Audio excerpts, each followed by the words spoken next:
Take Back Your Book, an author's guide to rights reversion and publishing on your terms. Written by Katlyn Duncan. Narrated by Jillian Yetter.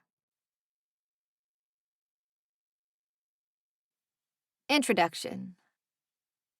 The dream for a lot of writers is to see their books on bookshelves.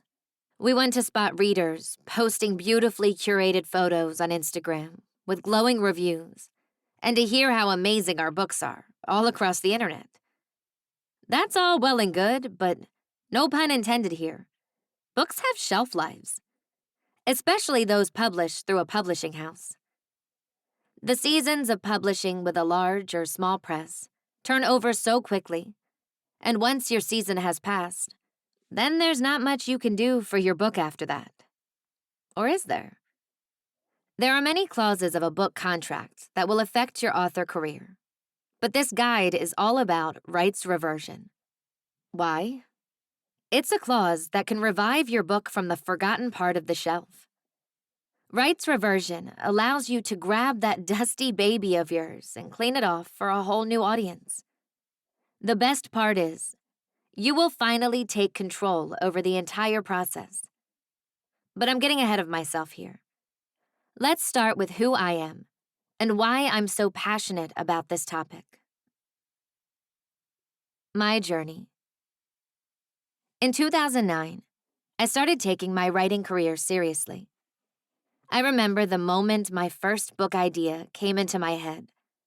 I was walking through a parking lot, and the story struck me like lightning. It was one of those unforgettable, life-changing moments. I wrote this book during National Novel Writing Month, NaNoWriMo, which is an annual event held in November to finish a 50,000-word book within a month. I drafted that year and several after, until I had a solid story.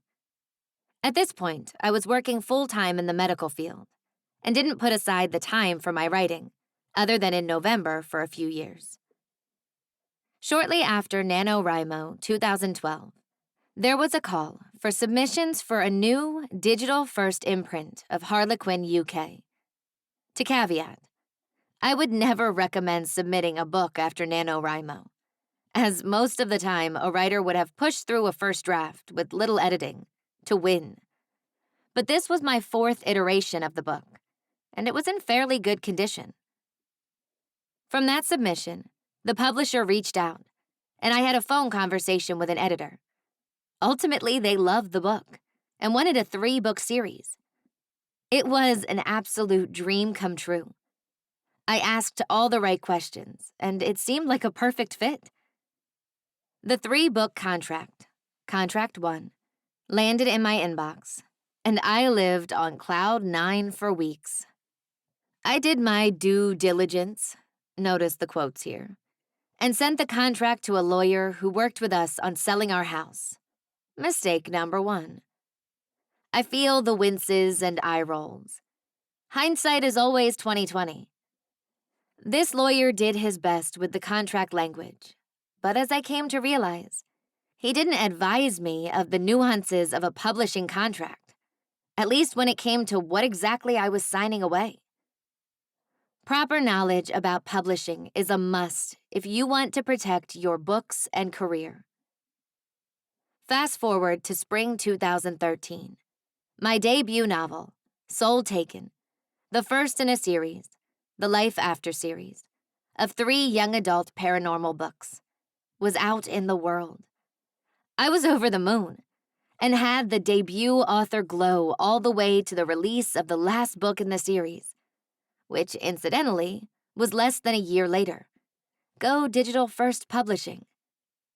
A note on Digital First Publishing. This means the book will only come out in ebook to start. If the sales numbers skyrocket, the publisher may consider other formats, paperback, audio, etc. While I buried my head in drafting and editing the next 2 books, I thought everything would work out fine, because I had a publisher who was promoting my books. Mistake number 2. If you don't already know, most publishers don't actively promote all the books on their lists the same. Unless you're a top title for the season, much of the promotion depends on you. Sure, there was the opportunity for social media posts and submissions to promotions that came later on, i.e., BookBub. But I had paid for my blog tour, book swag, and any other promotions for this series out of my pocket. The next contract, Contract 2, came soon after, and my debut series would live on. Or so I thought. My first brush with the idea of rights reversion was with the book I wrote while pregnant and then edited 2 months postpartum.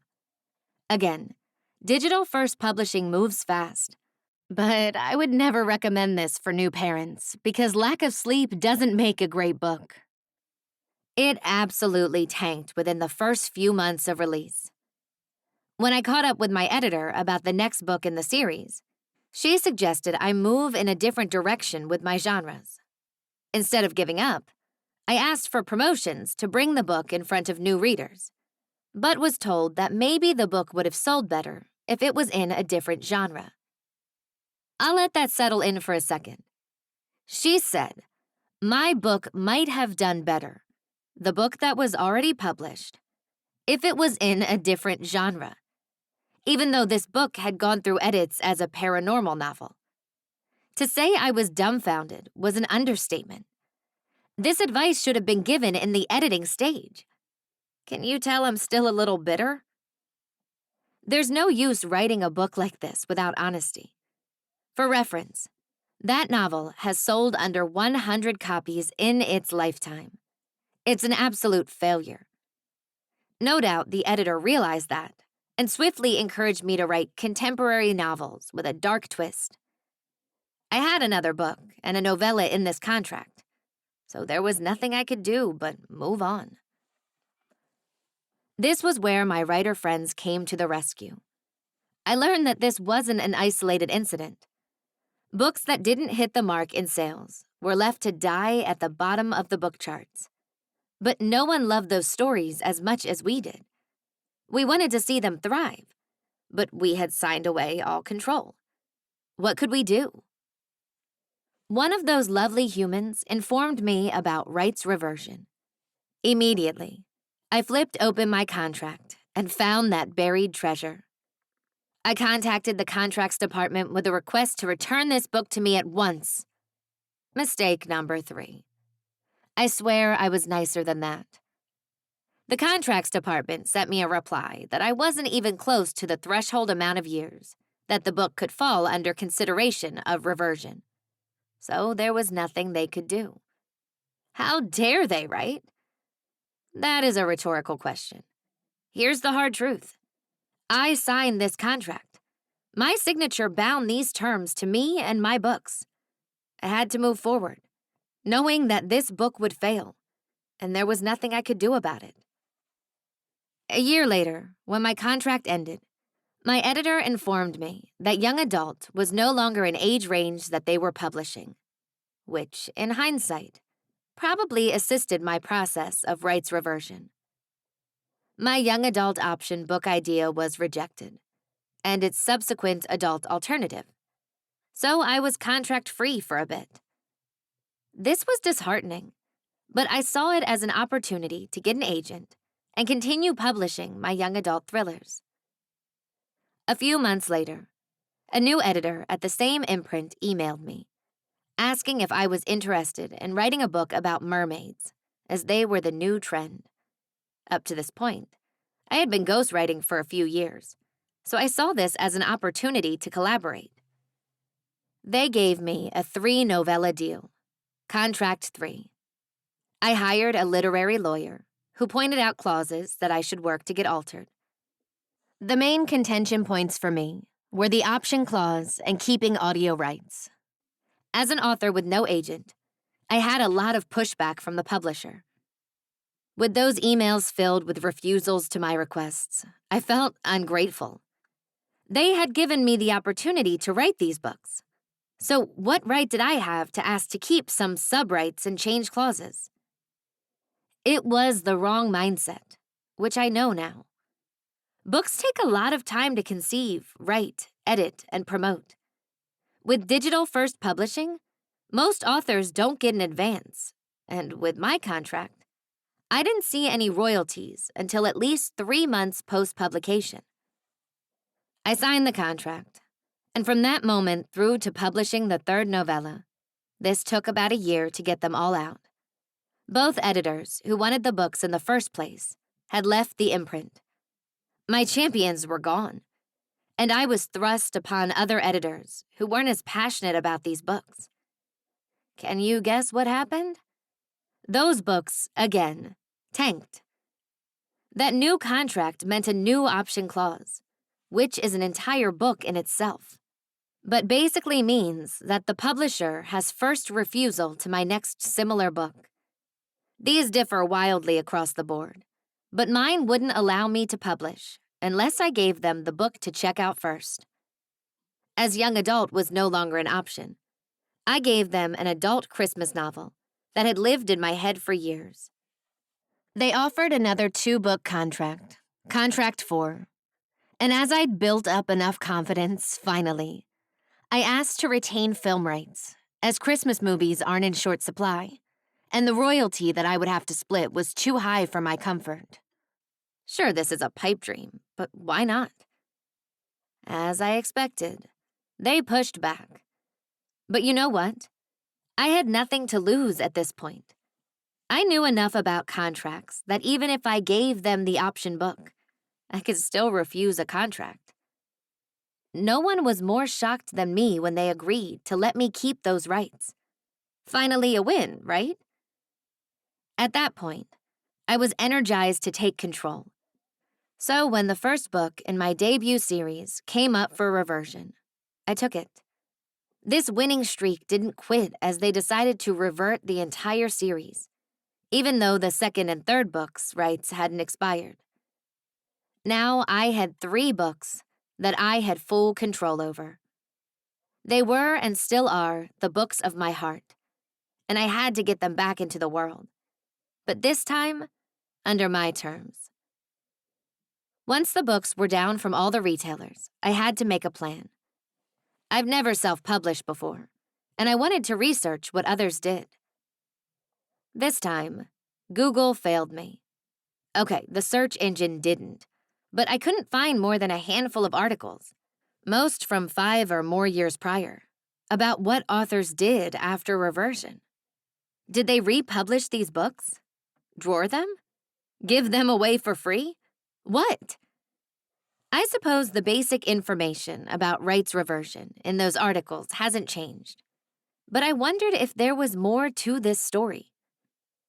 I asked as many authors as I could what they did after reversion, but I still wasn't satisfied. My wonder took me on a deep dive for months about what I should do for this series. And then this book, yes, the one you're reading now, hit me like a lightning bolt. And I knew from past experience, I couldn't let it go. Lessons learned from my mistakes. Always have a lawyer or agent who is familiar with literary contracts review a contract prior to signing. Understand that unless you are one of the top books of the season, you will have to promote your book in some capacity. When asking for reversion prior to the threshold, you better have a solid argument for those rights, or you will have to be patient. What to expect from this book. A brief overview of rights reversion and how to ask for those rights. Options for your book after reversion. Monetary considerations of republishing. Considerations for your author career as an independent or hybrid author. Success stories from authors who have had their rights reverted. Success stories. As I mentioned, there wasn't a lot of tangible information out there on others' paths after rights reversion. So, I did my own research, and that involved asking writer friends if they knew anyone who had been in my position before, and also scouring online author groups for threads discussing this topic. I found a few, and they are mentioned in this book. I am beyond grateful to those who have taken the time to share their story to help authors in similar situations. My hope for these interviews is that you connect with a story and find inspiration to keep your books alive. Disclaimers and definitions. I am not a lawyer. While I have actively negotiated 2 of my 4 contracts, this guide doesn't contain legal advice for literary contracts. In my experience, the biggest thing I've learned is that unless you are a literary lawyer, always seek advice before signing anything. Again, this is so important that it bears repeating. Ask for help whenever you don't understand something. Contract language is hard to read for someone who doesn't scour through it daily. Many authors think that a publisher has them and their book's best interests in mind. But they are a business. Do your due diligence, please. Helpful resources I've found to assist authors get the best contract they can. Literary agents. If you have an agent, discuss the publishing contract with them to make sure you understand all the clauses and that they are to your liking. Authors Guild. Depending on your membership, you have access to lawyers who are ready to review your contract, help with reversion of rights, give recommendations about changes, and so much more. Alliance of Independent Authors, Ally. Similar to Authors Guild, with your membership, you have access to general legal and business advice for contracts and more. Literary lawyers. If you aren't interested in joining a society, you can hire a private lawyer. In this instance, you could search or ask author groups for recommendations. After doing research on them, make the best choice for you, and always ask questions to ensure that you understand every single line of what you're signing away.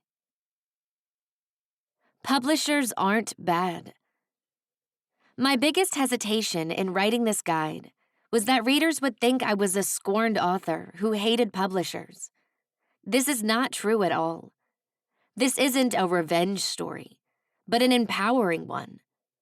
I have no plans to shut that door entirely, as I do believe that traditional publishing offers fantastic opportunities for some writers. Typically, this route takes 18 months to 2 years to get the book from contract to release, faster for most digital publishers. A significant amount of books fall out of favor within 1 season before they are replaced with the new and shiny. If you cannot continuously churn out bestsellers, the chances of making a living wage is slim, which is why so many authors, whether or not they announce it, are doing freelance on the side, or taking a hybrid approach by self-publishing to supplement the advance or royalty payments that may only come once in the case of royalties, or quarterly if you earned out your advance or have gone with a higher royalty structure with no advance. Remember when I said that books that aren't sticky fall out of favor? It's not the publisher's or the author's fault that one specific book didn't quite hit the mark for the net that was cast. But why not take control if your publisher isn't going to? As I try to do with my advice to authors privately or on public platforms, I believe in honesty and protecting authors. And this is one way to protect your career and the books you've spent so much time with. Definitions. There are so many variables with contracts or literary projects, but to make this guide simpler to follow, I'm defining a few terms. Publisher. The big 4 traditional publishers, Penguin Random House, Hachette Book Group, HarperCollins, and Macmillan, aren't the only businesses out there who have contracts with reversion clauses. As you will see in the success stories, a myriad of options are available. So when I say publisher, that includes traditional, independent presses, small presses, hybrid publishers, basically any contract where the author signs away their rights to publish a book. Book. Any project that's been published, whether it's a collection of poems, short stories, novellas, novels, etc. Subrights. Subsidiary rights refer to offering the book in other media. This can include serial rights, translations, electronic books, audio recording, dramatization rights, book clubs, merchandising, other publications, etc. The contract and how they have been fulfilled, i.e., it has been 7 years since publication, and the book is selling under 250 units over the last quarter. I request a written confirmation of rights reversion for my records. You can mail to me at XXX. Complimentary close. Your name. Sample letter. If reversion specifications have not been met. Date. Dear Contact, I am writing to request that title in Publishing Contract Identifier revert to me, the author. This is where you explain why the publisher should revert the rights, whether you are looking for all of them or a specific sub-right. You may need evidence of sales or lack of publisher exercising those rights, etc. The more evidence you show, the better. I request a written confirmation of rights reversion for my records. You can mail to me at XXX. Complimentary close. Your name. Success story. Christine Asselin. Christine Asselin is a hybrid author of both fiction and nonfiction for children and teens. She is the author of over 15 books and going strong. You can find out more at christineasselin.com. Katlyn, what type of publisher did you have your books reverted from? Christine, a digital-first imprint. What was the process of rights reversion like for you?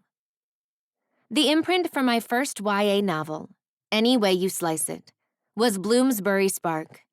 It came out in the spring of 2015. I don't think they ever got the readership that they had expected. I can't speak for others in the imprint, but my sales were pretty low. 2 years after first publication, I heard through the grapevine that another author had requested and received their rights back. I asked my agent to look into it, and that was it. They reverted all rights and took the book off all platforms. How did you get your rights back?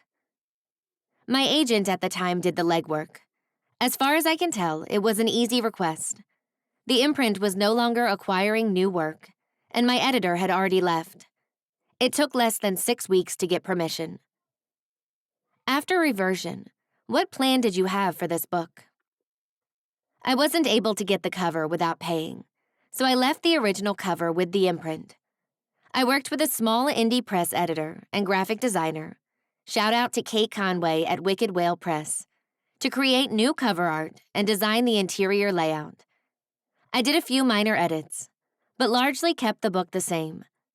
I'd never had a physical copy of Any Way You Slice It, so it was a dream come true to actually hold it in my hands when it finally published.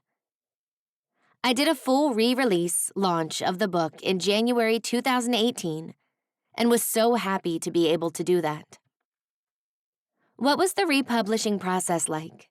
Did you use a pen name? Did you go through KDP Select or Wide, all platforms? I republished with a small indie press called Wicked Whale Press. The book is available widely on all platforms, and I do not use a pen name. What monetary expenses did you expect? Were there any surprises? I paid my editor-designer for the formatting and cover design. She includes my books on her webpage. I published another YA with her in February 2019. What is the best thing about having your rights reverted to you on this book? Being able to hold the book in my hand. I had a great experience with Bloomsbury and my editor there, but I don't think the imprint did what they had hoped it would do.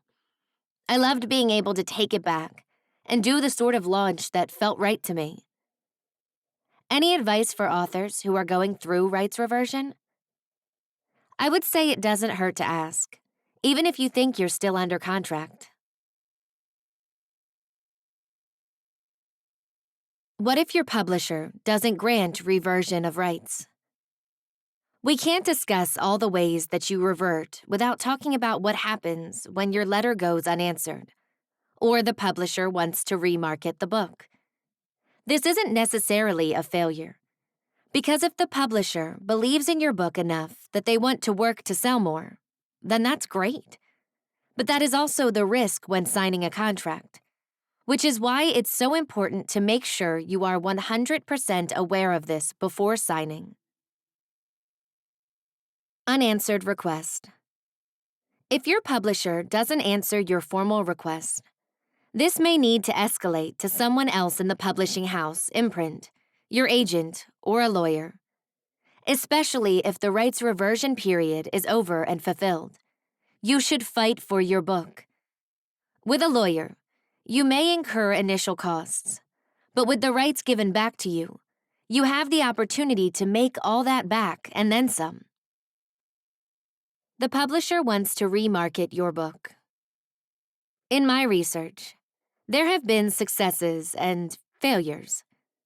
I put failures in quotation marks because when you request book rights to be reverted to you, in contracts that I have seen and heard of authors' requests, there is a reprint demand, which allows the publisher, in essence, to make the book in print once more.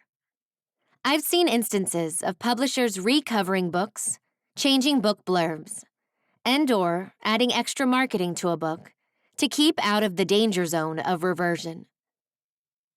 You're too successful.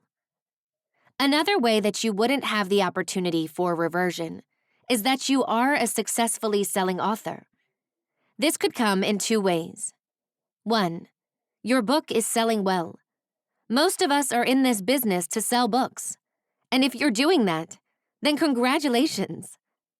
2. Another one of your books is selling well, and since Frontlist sells backlist, you may have to ride it out for longer than you expected. If you are determined to get your rights back, then you either have to wait it out or refer to Sample Letter 2 and see if you can get any sub-rights back. Struggle Story. Terry Nixon. Terry Nixon is an author of historical fiction, family sagas, and mythic fiction. Her alter ego, R.D. Nixon, is the side of her that argues a lot and writes crime thrillers. You can find her at terrynixon.com. I wanted to thank Terry for exposing what her struggles have been like with asking for reversion after the clause has expired. This process can be frustrating, but if you are in this situation, you're not alone. Take it away, Terry. I originally asked for the rights back for the 2 books I have with this publisher before the 7-year time period specified in my contract. Putting aside the individual difficulties on release day, including one of them not being available all day, sales were unbelievably slow, despite really positive reviews. Repeated requests for price drops or promotions, or even a tweet or two, came to nothing. The first book was published in 2014. The second one around a year later. I was personally approached by Magna, Ulverscroft, for a large print and audio rights in early July 2016. And by October, we were still trying to get a response from the publisher. We chased and were fobbed off at every turn with out-of-office messages or explanations that the parent company was in Canada. Yes, in this digital age. And then claiming everyone was away at the various book fairs. I had to contact Magna again myself to see if they were still interested. Thank goodness, they were extremely patient. At this point, my then agent and I were just beginning to discuss the idea of rights reversion, as it was clear the publisher had absolutely no intention of engaging with me over these titles, even when it would have been to their financial benefit. Luckily, they did contact Magna, eventually, and the sale of subsidiary rights went through in June 2017, almost a year after the initial offer. Direct quote from my agent. This one now goes down in history as the most ridiculous amount of chasing required ever. We even had contact from the head of the publishing house, accepting that this was an extremely poor performance on their part, and promising increased promotion for my books by way of recompense. Nothing happened.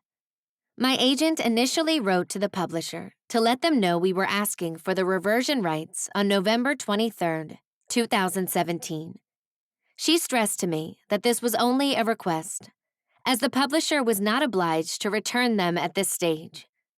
Rather than grant this request, they promised to review the metadata, update the covers, and deliver a big push promotions-wise.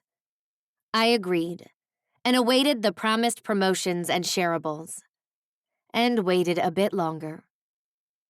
In May 2018, they made the covers a bit brighter and changed the titles. That was it. I then felt I had to shut up about it, because I'd agreed to their proposals and they'd fulfilled them. The formal letter eventually went out from my agent to the publisher on October 3, 2019. There was no reason given. It was just a 2-line email to say it was a formal request for the reversion of rights to the 2 titles. This was apparently passed on within the team, as my contact within the imprint was leaving. I heard nothing back. My agent and I parted company in early 2020. Since then, I've been patiently waiting for the first of the books in question to reach the 7-year threshold. I wrote to the publisher myself on February 1st, 2021. This year sees 7 years from the publication of my first book with you, and as you will see, sales have been poor from the outset. I have done my best to promote these books, in the face of complete indifference and half-hearted attempt at boosting their image, which was not backed up by any of the promised promotion. You have ruled out any hope of paperback, even POD, print on demand, for these titles, and they remain the only 2 of my books not available in this format. As noted below, I am no longer represented by, but I'm writing to you now to once again request the reversion of my rights to the 2 novels in this series published by you. I would appreciate it if you contacted me directly and without too long a delay, as this has now been going on for some years. They asked me to hold on for a couple of months while they considered the best plan of action, and since I had that long left on my contract, I agreed. In early May this year, 2021, I sent them an image of my royalty statement, stamped "Too small to pay." This was for 2 books over 3 months. I added the following. I have put in every bit as much hard work as I do for my other publishers, and was led to expect some degree of support, especially from a high-profile publisher such as yourselves. I am not being difficult, and I've never had to do this before, but this has been the heartbreaking final straw. I hope you will have something helpful for me, or we will now have to discuss the reversion of my rights so that I can make a clean break and move on. During the course of the ensuing conversation, I mentioned that one of the main reasons for requesting my rights back was the paperback issue. People ask about them all the time, and I want to be able to offer this format, and also to return to their original titles. Changing the names on the ebooks had no effect, and merely caused confusion with the large print and audio titles, which hadn't changed. The current position, as of May 18, 2021, I have had a promise, exactly 3 years on from the first, almost identical. 1. They will review the metadata, update the blurbs, and deliver a big push promotion-wise. They also want to unlink these 2 books from the first in the series, which is with a different publisher. They have now said they'll take the books to a meeting with the sales director, and will definitely put your books on their radar and keep my eye out for any other opportunities in the meantime. They have said they need a retailer opportunity from somewhere like The Works. And as this chain has always been keen to buy decent quantities of my paperbacks in the past, I'm hoping they might pick these up too. If not, I'm still going to push to get my rights back.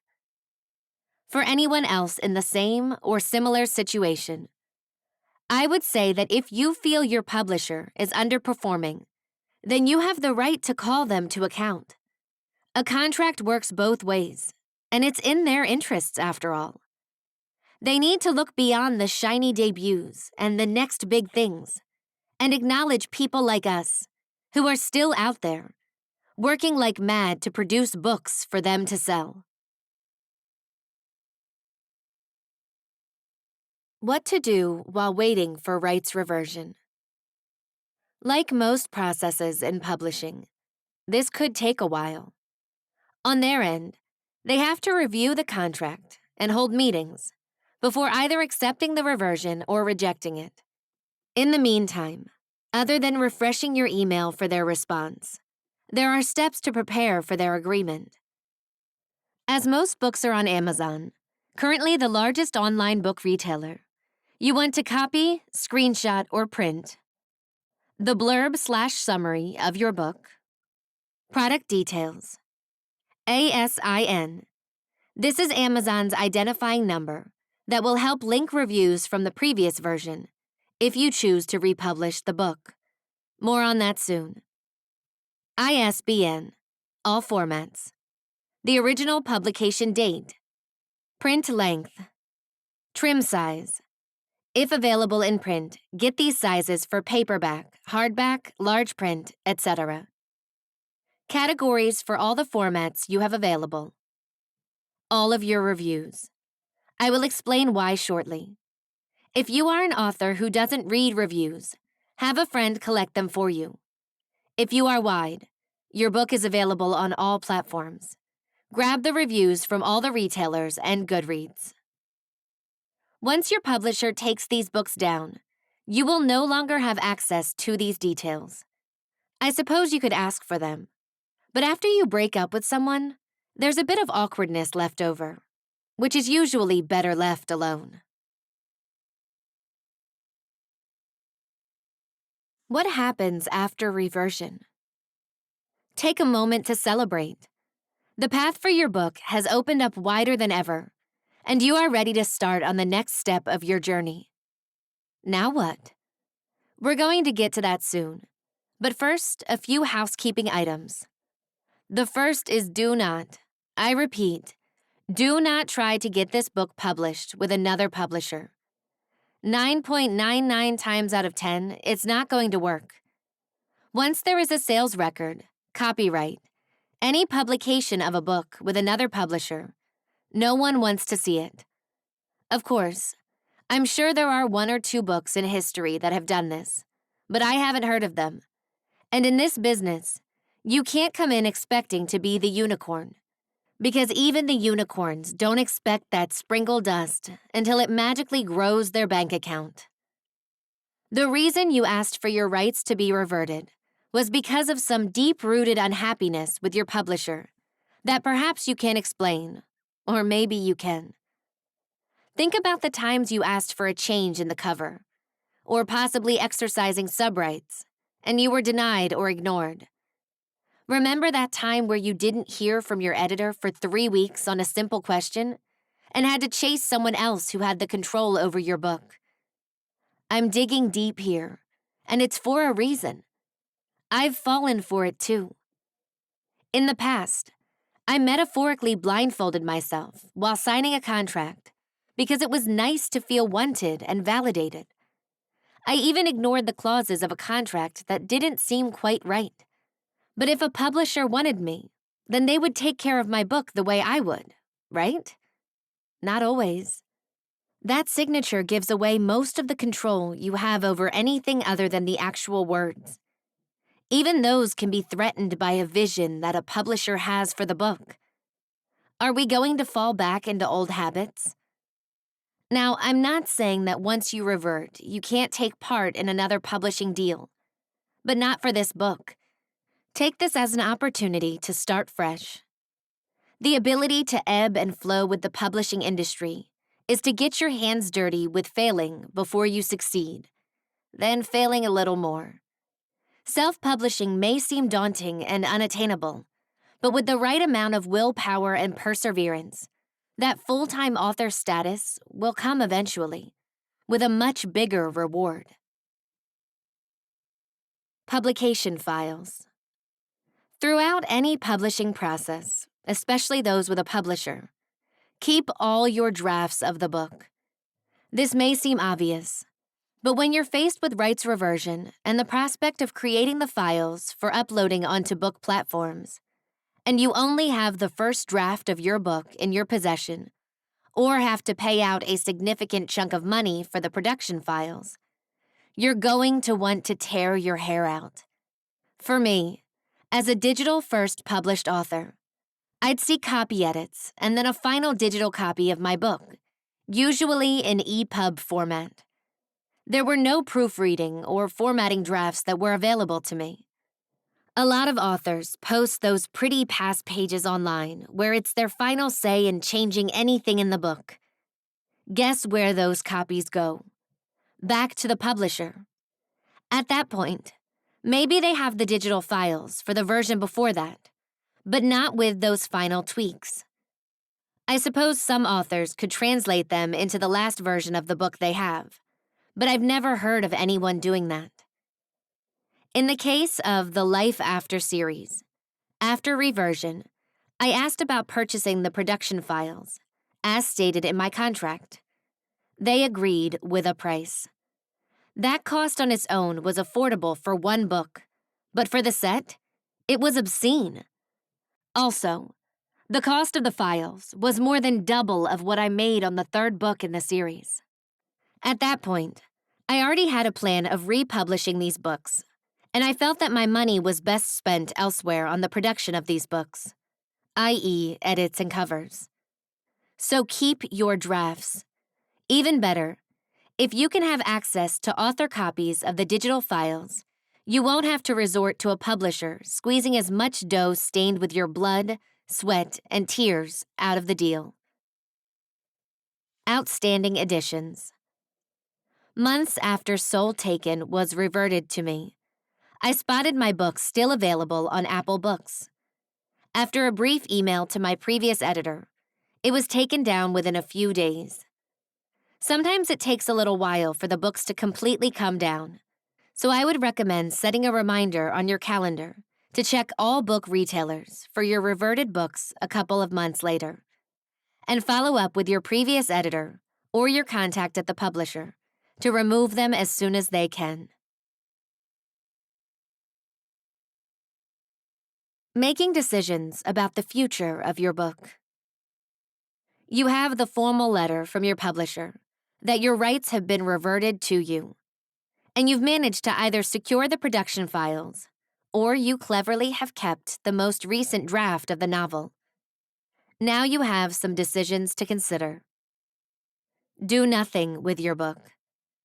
I'm going to start with the option that won't create any additional work for you, which will also never bring another penny into your pocket. That's the option to do nothing. There's no judgment here. You created a book and someone else published it. You had a good run, sold some books, and hopefully learned a lot about the publishing industry. Whether that book was your first or 10th, you will have grown from the process.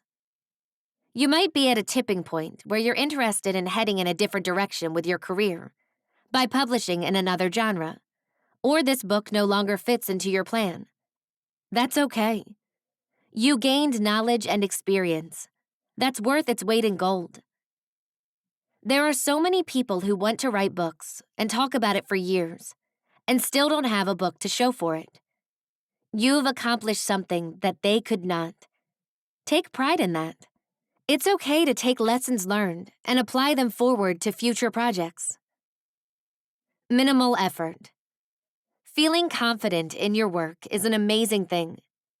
If you are happy with the book as it is, and reverted to give the book a new life for new readers, Then all you need to do is format the book, recover it, more on that in part 2, and upload to retailers. It's worth noting that if this book no longer fits your backlist, or you don't want to bother with republishing it, you could use it as a newsletter builder if it's in the genre that you're wanting to find readers for. It's already written and edited, so why not use it to draw readers to your newsletter? Exclusive and complete works are one of the best ways to attract readers to your list. Considerations for using the book as a free promotional tool, reader magnet, include the cover and distribution. As this book isn't going up for sale anywhere, it doesn't need to have the best cover in the world, but it should have one. As we are discussing minimal effort, to keep costs low, you can go with a pre-made or DIY approach. Pre-made covers from a cover designer are usually a cost-effective alternative. These are covers that are pre-created, and the designer will make minor tweaks, such as changing the title and author name to yours. Usually, design elements remain as is. To create your own, you can use Photoshop, Canva, or whatever design platform you prefer. This is the only instance I would recommend creating a cover on your own, unless, of course, you are a cover designer, as you're not selling the book, and that cover isn't the main marketing tool for your book. How you want to distribute this book to your readers is entirely up to you. The options include sending the book directly to your readers or through a distributor. If you wish to send the book directly, you can email or set up an automation with your newsletter platform to everyone who signs up to your list with the file of the book. A downfall: this might be time-consuming for you to send and/or troubleshoot any issues the reader might have. My advice for this route is to create a template email that you can copy and paste to make this easier. Adding instructions for each of the major e-readers would be helpful as well. To make things a little easier, there are several companies out there, ranging in cost, that will host your reader magnet on their website. All you have to do is email the link to the subscriber or generate an automation within your newsletter provider to download the book. Most of these services will handle the troubleshooting, which will take less time away from you. These companies include BookFunnel, Story Origin, and Prolific Works, formerly InstaFreebie. Success Story: Katie Carroll, Picture Book. Katie Carroll is a hybrid children's book author. Her titles include an award-winning YA fantasy series, Elixir Bound, and Elixir Saved, a middle-grade adventure story, Pirate Island, and a picture book, The Bedtime Night, which she talks about her reversion process below. Check her out at katielcarroll.com. Katlyn: what type of publisher did you have your books reverted from? Katie: a digital-only imprint. What was the process of rights reversion like for you? My publisher was bought by a bigger publisher, so there was a new contract being offered. I attempted to negotiate terms that weren't to my satisfaction, but the new publisher wouldn't accept any of the changes in my counter-offer. I declined to sign the new contract, and my rights were reverted back to me. This was for a picture book where I was the author only, so all of this was only in regard to the text, not the illustrations. How did you get your rights back? There was some paperwork I had to fill out to wrap up final payments. The new agreement had a date that I had to sign by, so when I didn't sign by that date, the rights were reverted back to me. All my communications went through one person at the new publisher, who would forward along information to pertinent people at the company, and then would directly email me with any follow-up. I did have to do some follow-up, as my book preview ended up on their website and app after the rights were mine. After reversion, what plan did you have for this book? I did a light revision on the text of this book and sent it out to a few publishers that were open to submissions and didn't get any offers. Then I set the book aside for a while, not sure what I wanted to do with it.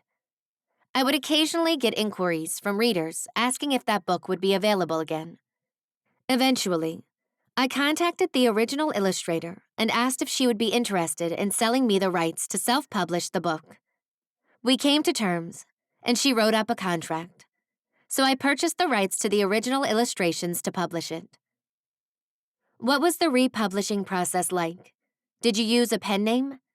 Did you go through KDP Select or Wide, all platforms?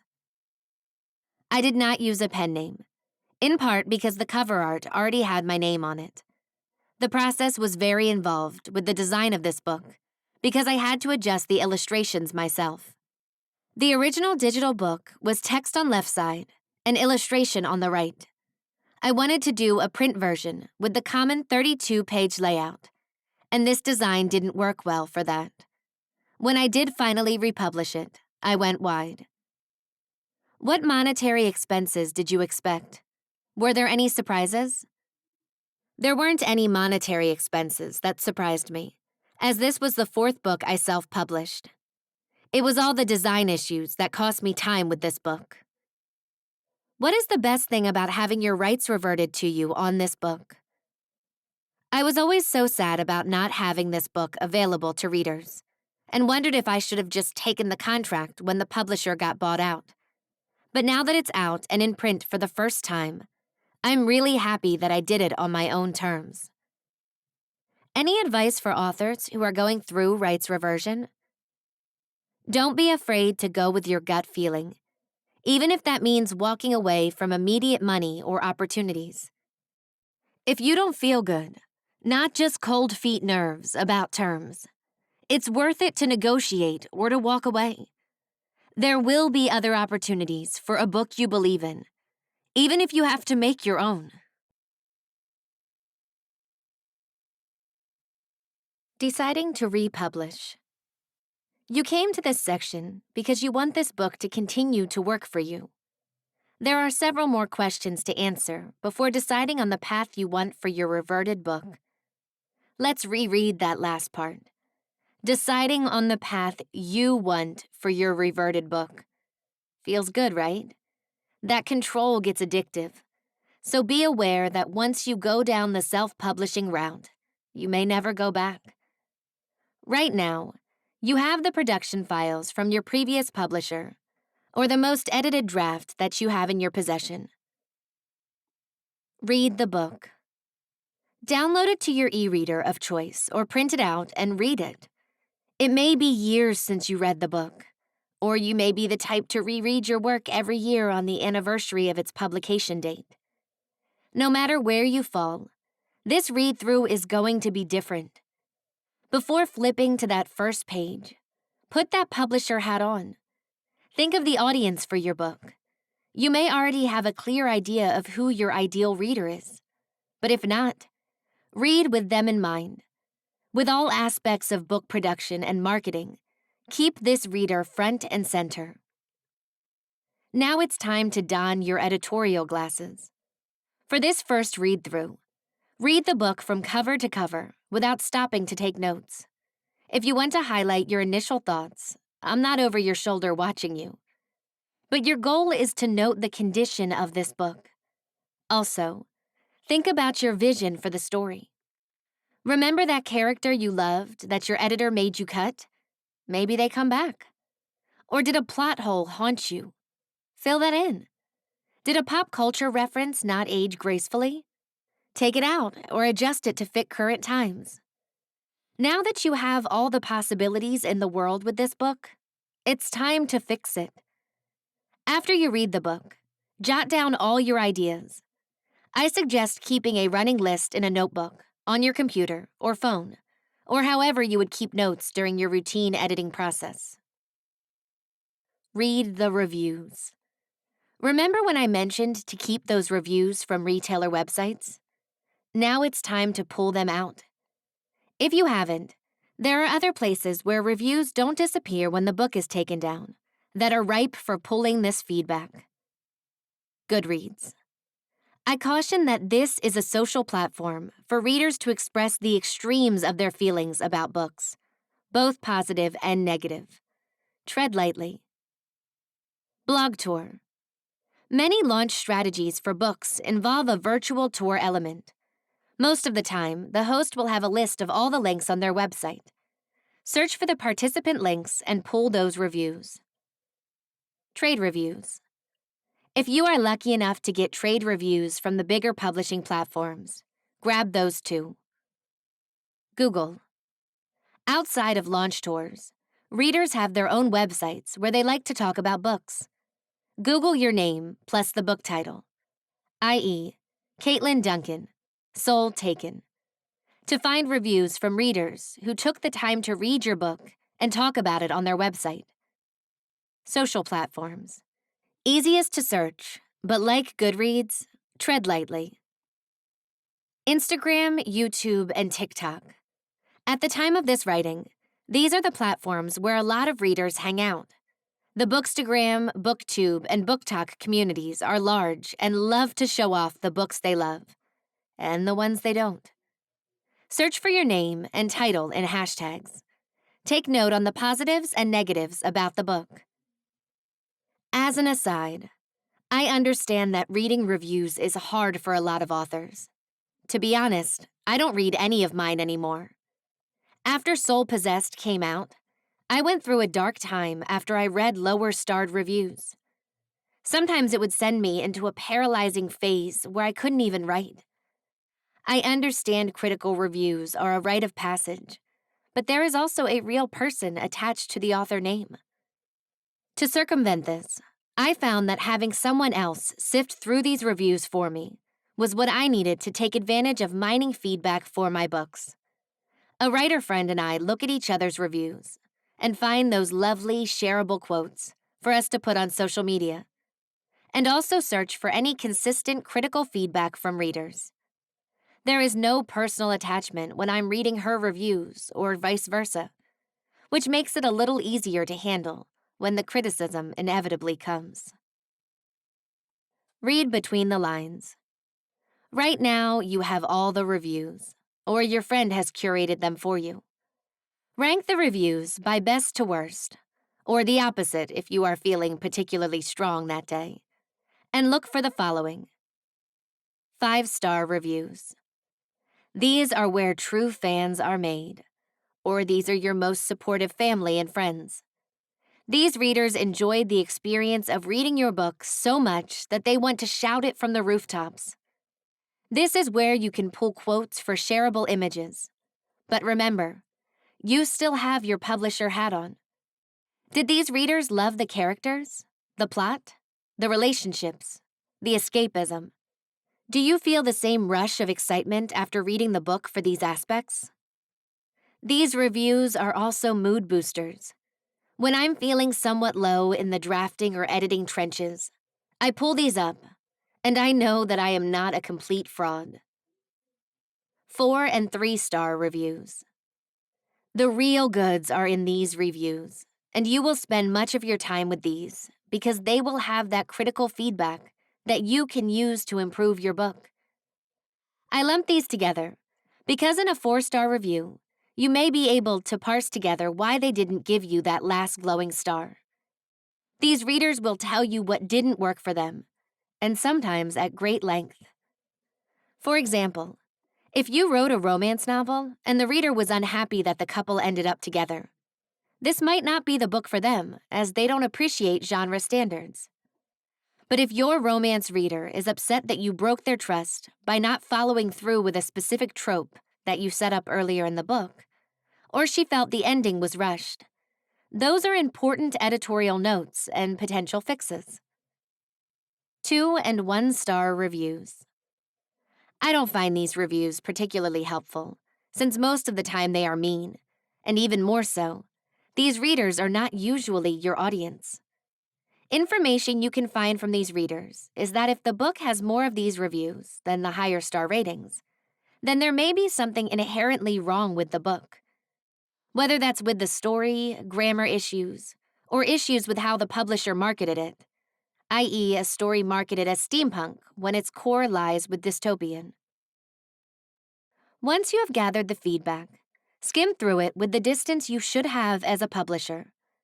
This isn't the time to wallow in people not liking your book. You took back this book for a reason. You want to do something with your second chance. So why not make it the best book you can? From this feedback, decide what aspects you want to fix. When that is done, you have an editing plan.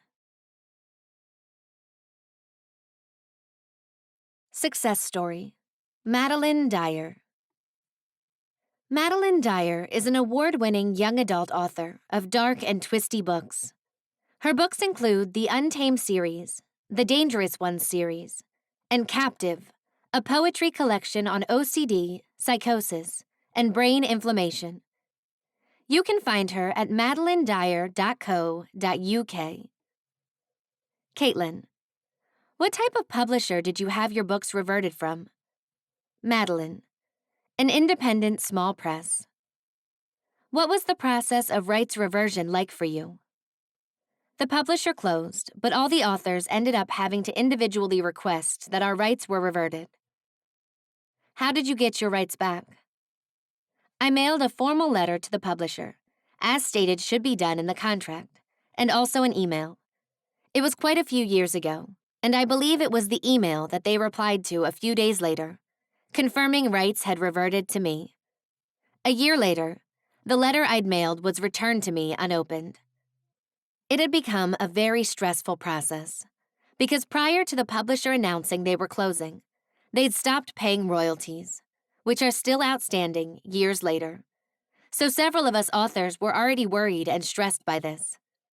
One of the other authors had a legal background, and she helped me pen my letter requesting the rights reversion. However, even after my rights had reverted, they were still selling new print-on-demand copies of my books for a while, which was the more stressful part, as they were still making money from my work. I was also one of the lucky authors, as I heard from others that they had no reply to their requests for rights reversions. After reversion, what plan did you have for this book? This concerned the first 2 books in my Untamed series, and I was already about half done with drafting the 3rd book in the series and had a loyal fan base. I knew I wanted to keep telling this story, so I sought advice and help from indie writers and re-released books 1 and 2 myself. I did a very light extra edit on book 2, as I'd not been happy with the editing services provided by the publisher on that book. But essentially, the story and text stayed largely the same. It was important to me to not add any new details to the story that my existing readers would miss out on. So I had to make sure that book 3 worked based on the first editions of books 1 and 2. What was the republishing process like? Did you use a pen name?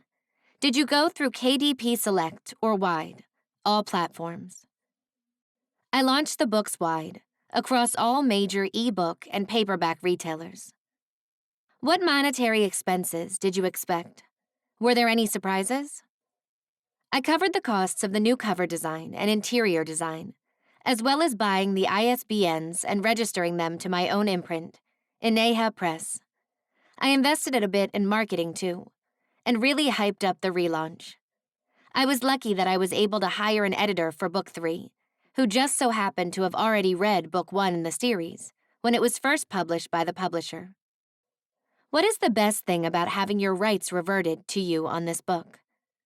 The creative control. I love having input in the cover design, but also on an editorial level too. I'd had a few issues with the editing of book 2 in particular. I had been told I had to change a character's name because the spelling meant it was apparently too unfamiliar and unpronounceable, in the editor's opinion. Although that character was renamed in book 2, I was then able to use that original name for another character in book 4. This was really important to me, as I didn't want to have all the characters' names following Western conventions. I was also able to write exactly what I wanted for the subsequent books. It was a lot more freeing. Any advice for authors who are going through rights reversion?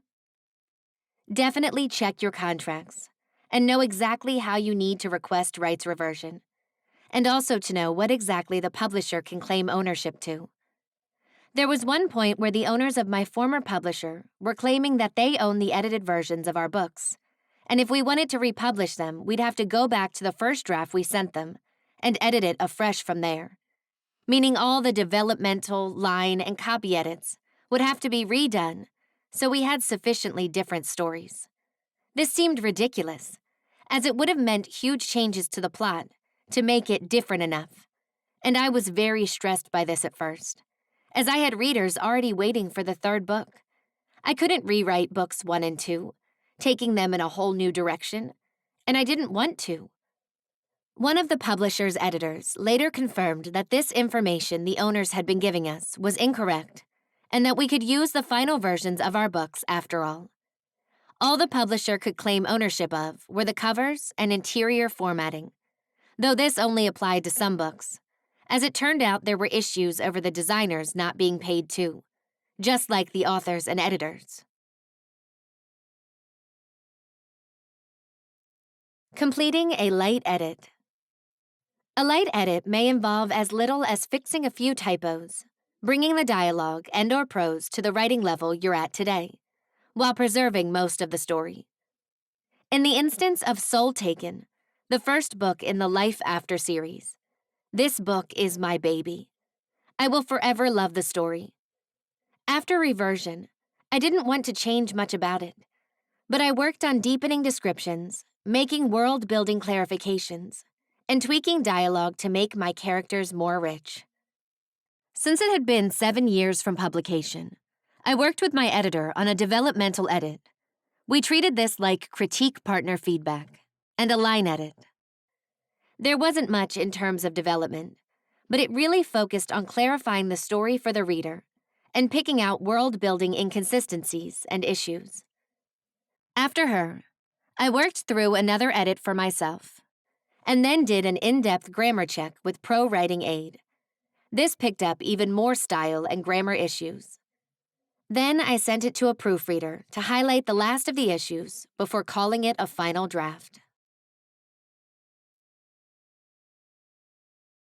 Success Story. Katie Carroll, Young Adult Novel. Katie Carroll has another reversion experience that we wanted to share, separate from her picture book. Katlyn, what type of publisher did you have your books reverted from? Katie, a digital first imprint. What was the process of rights reversion like for you? My original contract was for a specific period, and that amount of time had passed for the published book, when I was figuring out what to do with a second unpublished manuscript in the series. The contract had a right of first refusal for sequels, so I would have had to submit first to the publisher of the first book, unless I terminated the contract. I decided to move in a different direction with the series, and asked for my rights back for the published book, with the intent of self-publishing both books. How did you get your rights back? In order to get my rights back, I simply wrote an email to the owner of the publishing company, who was my contact for all contract and royalty questions or issues. She agreed to grant all rights back to me. They had ebook and print rights, and emailed me a letter saying I had my rights back. She also mentioned that if a future publisher needed confirmation that the company had reverted the rights, they could email her. After Reversion, what plan did you have for this book? My plan was to repackage and publish the book myself. I was happy with the content of the book and previous edits, so I did a light edit for a few minor content issues and to clean up any lingering typos or copy edits. What was the republishing process like? Did you use a pen name? Did you go through KDP Select or Wide, all platforms? I did not use a pen name when I republished the book myself. I had already self-published another novel under my name, so I was comfortable staying with it. I went wide with distribution for ebook and paperback, which were both released at the same time.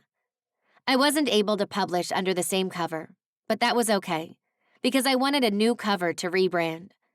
I hired an illustrator I had worked with before to do a new cover for the first book, and also a cover for the second book in the series when it was ready. What monetary expenses did you expect? Were there any surprises? I expected to put most of my republishing budget into the cover. I had already self-published a book before this, so there weren't any unexpected expenses. What is the best thing about having your rights reverted to you on this book? Having already self-published a book before this one, I really knew I would like the control I would have over the process. Being able to control the distribution channels and seeing which ones sold the most copies and getting paid directly from them was empowering. I also wanted to have control over the series itself, which was important to me with the second book in the series, and any future books I decided to write from that world. Any advice for authors who are going through rights reversion? Be patient with yourself. Take the opportunity to learn what interests you, but also don't be afraid to hire out for the parts that you have no interest in learning about. There are so many decisions that go into self-publishing a book that it's easy to get overwhelmed. So take it one thing at a time. Trust your gut on the decisions you make, too. Completing a heavy edit. If you're the author who cringes when people say they've picked up your book because you wrote it X amount of years ago, and you know you are so much better now, or your editor suggested an idea that you agreed with at the time, but maybe reviewers noted how it didn't work for the story. This is where all the tweaks lie, from altering characters and/or plot to a point where a reader who has experienced the story before would still recognize it, but know that it's not quite the same, which hopefully means you've improved it. With Soul Possessed, the second book in the Life After series, I needed to work a little harder. At the end of Soul Taken, I changed a line that altered the start of Soul Possessed. I also wanted to make Soul Possessed stronger, so I added more depth to my side characters. This involved a reworking of the outline before a rewrite. It was easier for me to get through the story without piecing together paragraphs from the original book, as most of the characters, interactions, settings, world building, and the bigger mystery of the story stayed the same. Success story. Carrie Stevens. Carrie Stevens writes small-town paranormal romances. Her debut, Romancing the Stone Witch, won 2 international awards for Best First Book and for Paranormal Romance. You can find her at carriestevens.com. Katlyn. What type of publisher did you have your books reverted from? Carrie. A traditional Big 4 publisher. What was the process of rights reversion like for you? The terms expired. I sold under 100 copies for a certain amount of time. How did you get your rights back? My process with Harlequin HarperCollins was super simple. After rereading my contract, I determined that with my low recent sales on the book, I could request rights back. HQN, Harlequin, has an author portal where I found instructions to make my request. I emailed my agent on the book to notify her I'd be requesting the rights back in order to self-publish. I then emailed the contact at HQN with my contract number and a very brief email saying, "Please give me my rights back," and copied my agent. These were very short, matter-of-fact emails. I am requesting my rights back. Please let me know the next steps. Thank you. There was and is no need to go into explanations about why I made the choice, or apologies for leaving, or any feelings I had. The agent, who has always been great, basically thanked me for letting her know and wished me luck. HQN notified me the review process would take about 90 days, and indeed it did. In May 2021, I got an email telling me my rights on the book reverted to me, and that I no longer have the right to promote or use the cover materials. I asked my assistant to take down any references to the book online, as well as cover imagery on sites and social media I control. As of today, the book is gone from all retailers except for Audible. Publishers have licensing agreements with companies like Audible. When I reread my reversion letter, I noted the licensing clause and emailed my contact person at HQN. Addendum from Carrie. Because contract timelines with Audible differed from those with the ebook, it took HQN an additional quarter to fully complete my reversion of rights. They gave me a date for the end of that contract, and indeed, the book was down the day after. I adjusted my timeline for republishing the book only slightly. The revised and retitled version of the book with a fresh ISBN will go up as indie. After reversion, what plan did you have for this book? I'm doing moderate edits right now, adding a few new scenes, deleting some irrelevant side characters, adding material to better fit it into the building series. This will be a reader magnet into the series. What was the republishing process like? Did you use a pen name? Did you go through KDP Select or Wide, all platforms? The plan is to place the series in KU initially, then eventually publish Wide. What monetary expenses did you expect? Were there any surprises? I've not been surprised so far by expenses. I knew I'd rely heavily on my assistant for research into current fantasy romance trends and expectations. I knew I'd buy a new cover. I knew I'd pay for some editing. I haven't yet decided how to handle ads, but we'll get into that as I finish the next 2 books in preparation for a rapid release. What is the best thing about having your rights reverted to you on this book? Control. Control over the publishing timeline. Control over promotion. Control over marketing. Control over sales outlets. The flip side, of course, is that what happens from now on is my responsibility. The buck stops here, but then I get to put it in the bank. Any advice for authors who are going through rights reversion? I flip-flopped heavily between editing this book and drafting its sequel, which wasted a lot of time. On one hand, the reverted book wasn't mine until last week, so time spent on it and money spent on its cover might have been wasted if HQN had said no. This was a very low risk because that book had very low sales. On the other hand, book 2 in the series is mine, guaranteed, so there was no risk to working on that.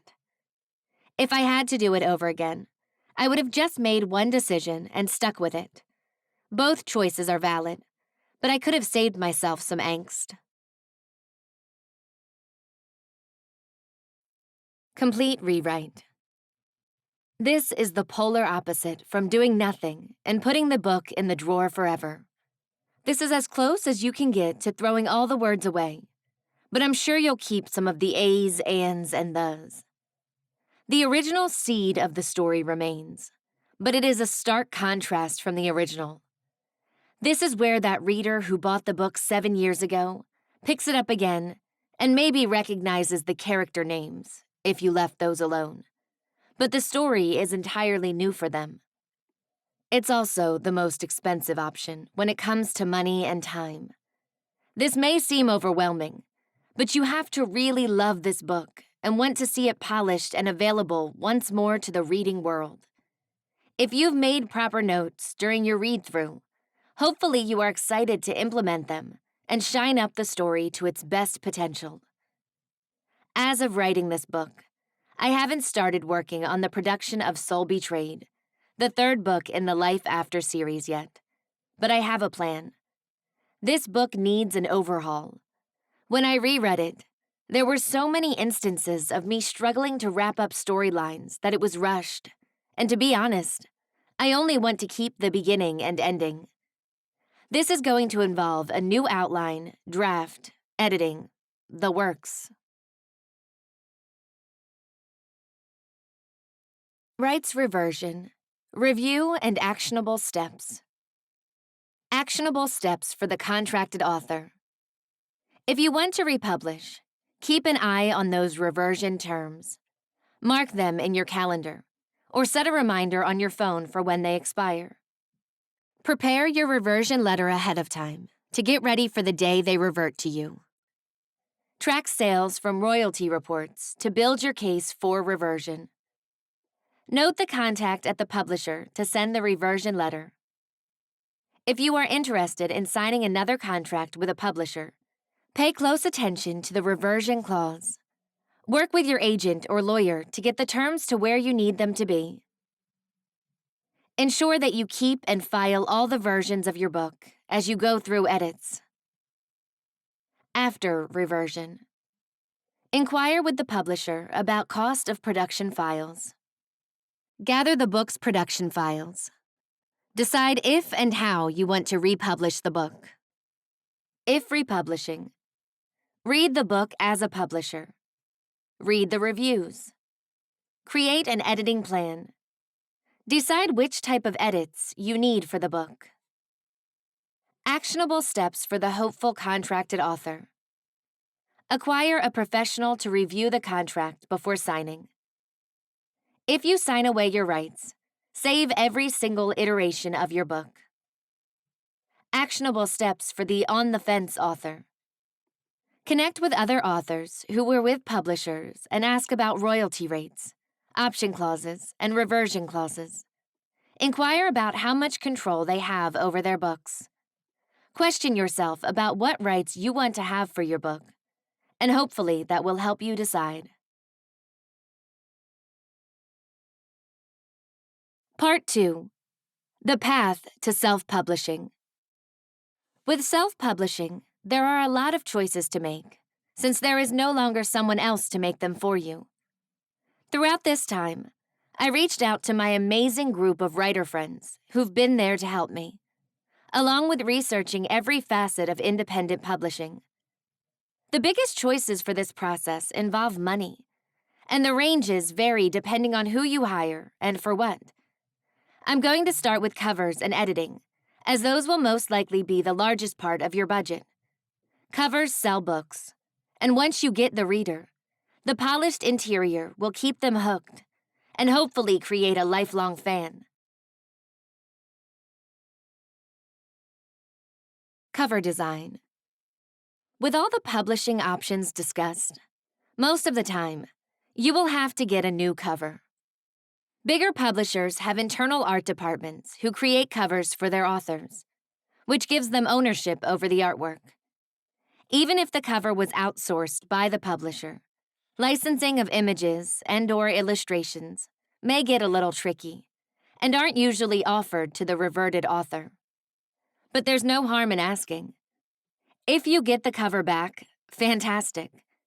Get the original files, if possible, so you can tweak if you ever need to. These files may come at a price, so prepare yourself for that.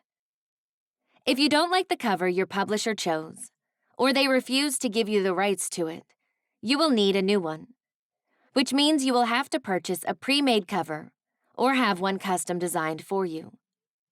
Again, unless you are a cover designer, I highly recommend hiring out for this one. This is the best marketing tool you will ever have for your book. And just because your friend has a graphic design degree doesn't mean that they will create one that will stop a reader from browsing the bookstore and make them buy your book. Book covers are their own beast. It's not just about creating a pretty image. You want the cover to portray the feel of your book while reflecting the genre. I didn't bother asking for the rights to the covers of the Life After series. At the point of reversion, the books had been out for over 7 years, and while the cover art was stunning, they weren't in line with current young adult paranormal cover trends. Again, we're trying to go forward instead of back. Yet the obvious disadvantage of this was paying a designer for 3 new covers up front in ebook and paperback format. Oof. Also, if your plan is to exercise your sub-rights with hardback, audio, and if you have a series, a digital box set cover, these come with specifications and tweaks of the design that will cost extra. Where to find designers. Book research. Find books in your genre, on your bookshelves, and/or your favorite online book retailer. Amazon, Barnes & Noble, Kobo, Google Play, Apple Books. And check out the best-selling ones. Most books have their cover designer listed on the copyright page, which is usually included in the preview or sample of the book. Start making a list of the designers. Author recommendations. I always do my own research, but often inquire with my writer friends, asking who they used for their books. The independent author community is largely made up of writers who want to help each other, and a personal recommendation can mean more. In this situation, you will get to know more about the designer's working relationships right from the source. Google search. Searching Google for book cover design will yield a lot of results, making it an option to quickly find designers. Freelance websites. Websites like Fiverr and Upwork have freelancers ready to design your cover for you. Check their portfolios to make sure that their style is what you're looking for. Curated services. BookBaby and Lulu offer design services in addition to many other self-publishing services. What to look for and ask your designer. Your cover designer is in charge of creating your most valuable book marketing tool. Be sure you are a good fit from the start by researching and asking all the questions up front so there are no surprises. Experience and skill. Most designers will have a portfolio on their website of past projects. Look for their designs in your genre. Price. Not all designers will have their pricing on their website. Inquire about this upfront to make sure that they are in range of your budget. Also, designers may lower the cost if you want to do a series. Most of the time, there are smaller changes between covers to keep them cohesive. So inquire if you are looking for a branded series and see if you can save some money there. Timeline. Ask when their earliest availability is for your cover. If you need one in 2 months and they're booked out for a year, this is an easy strikeout on your list for that designer. Or if you really want to work with them, you may have to delay your release. Initial options. Inquire about how many initial options you will have to choose from up front. Revisions. How many revisions is the designer willing to do before the book cover is complete? This is important to know, so you're aware of how to communicate with them when requesting changes. Communication style. If you have questions, will they respond in a few hours or days? Do they communicate via email, personal message, etc.? Files. All designers are different, but at the very least should give you high-resolution images of the book cover formats that were agreed to, depending on if this is just ebook or ebook and print. If you are interested in making your own adjustments to the cover at another point, ask if they offer the design files, i.e. Photoshop. Referrals. If you were unable to get a referral up front, ask the designer if they could reach out to their previous clients to connect you with them to get the author side of the experience. Ask the above questions of the author to get a better idea of working with this designer. Types of covers.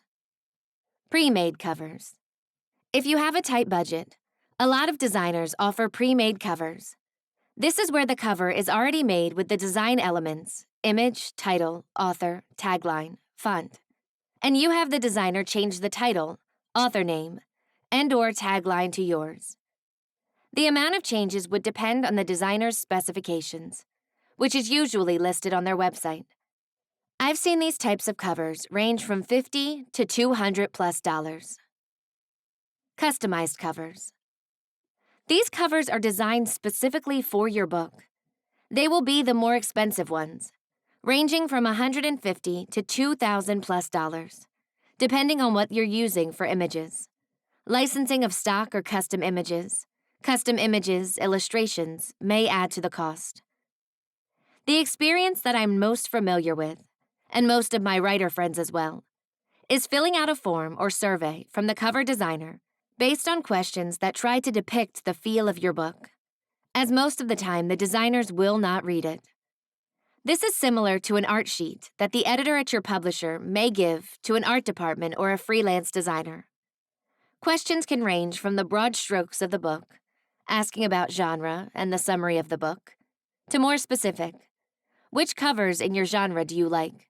Why or why not? Do you have a particular symbol or image you want to have on the cover, etc.? As you no longer have an editor at a publishing house handling this for you, I highly recommend that you take the time to fill out this survey with as much detail as possible.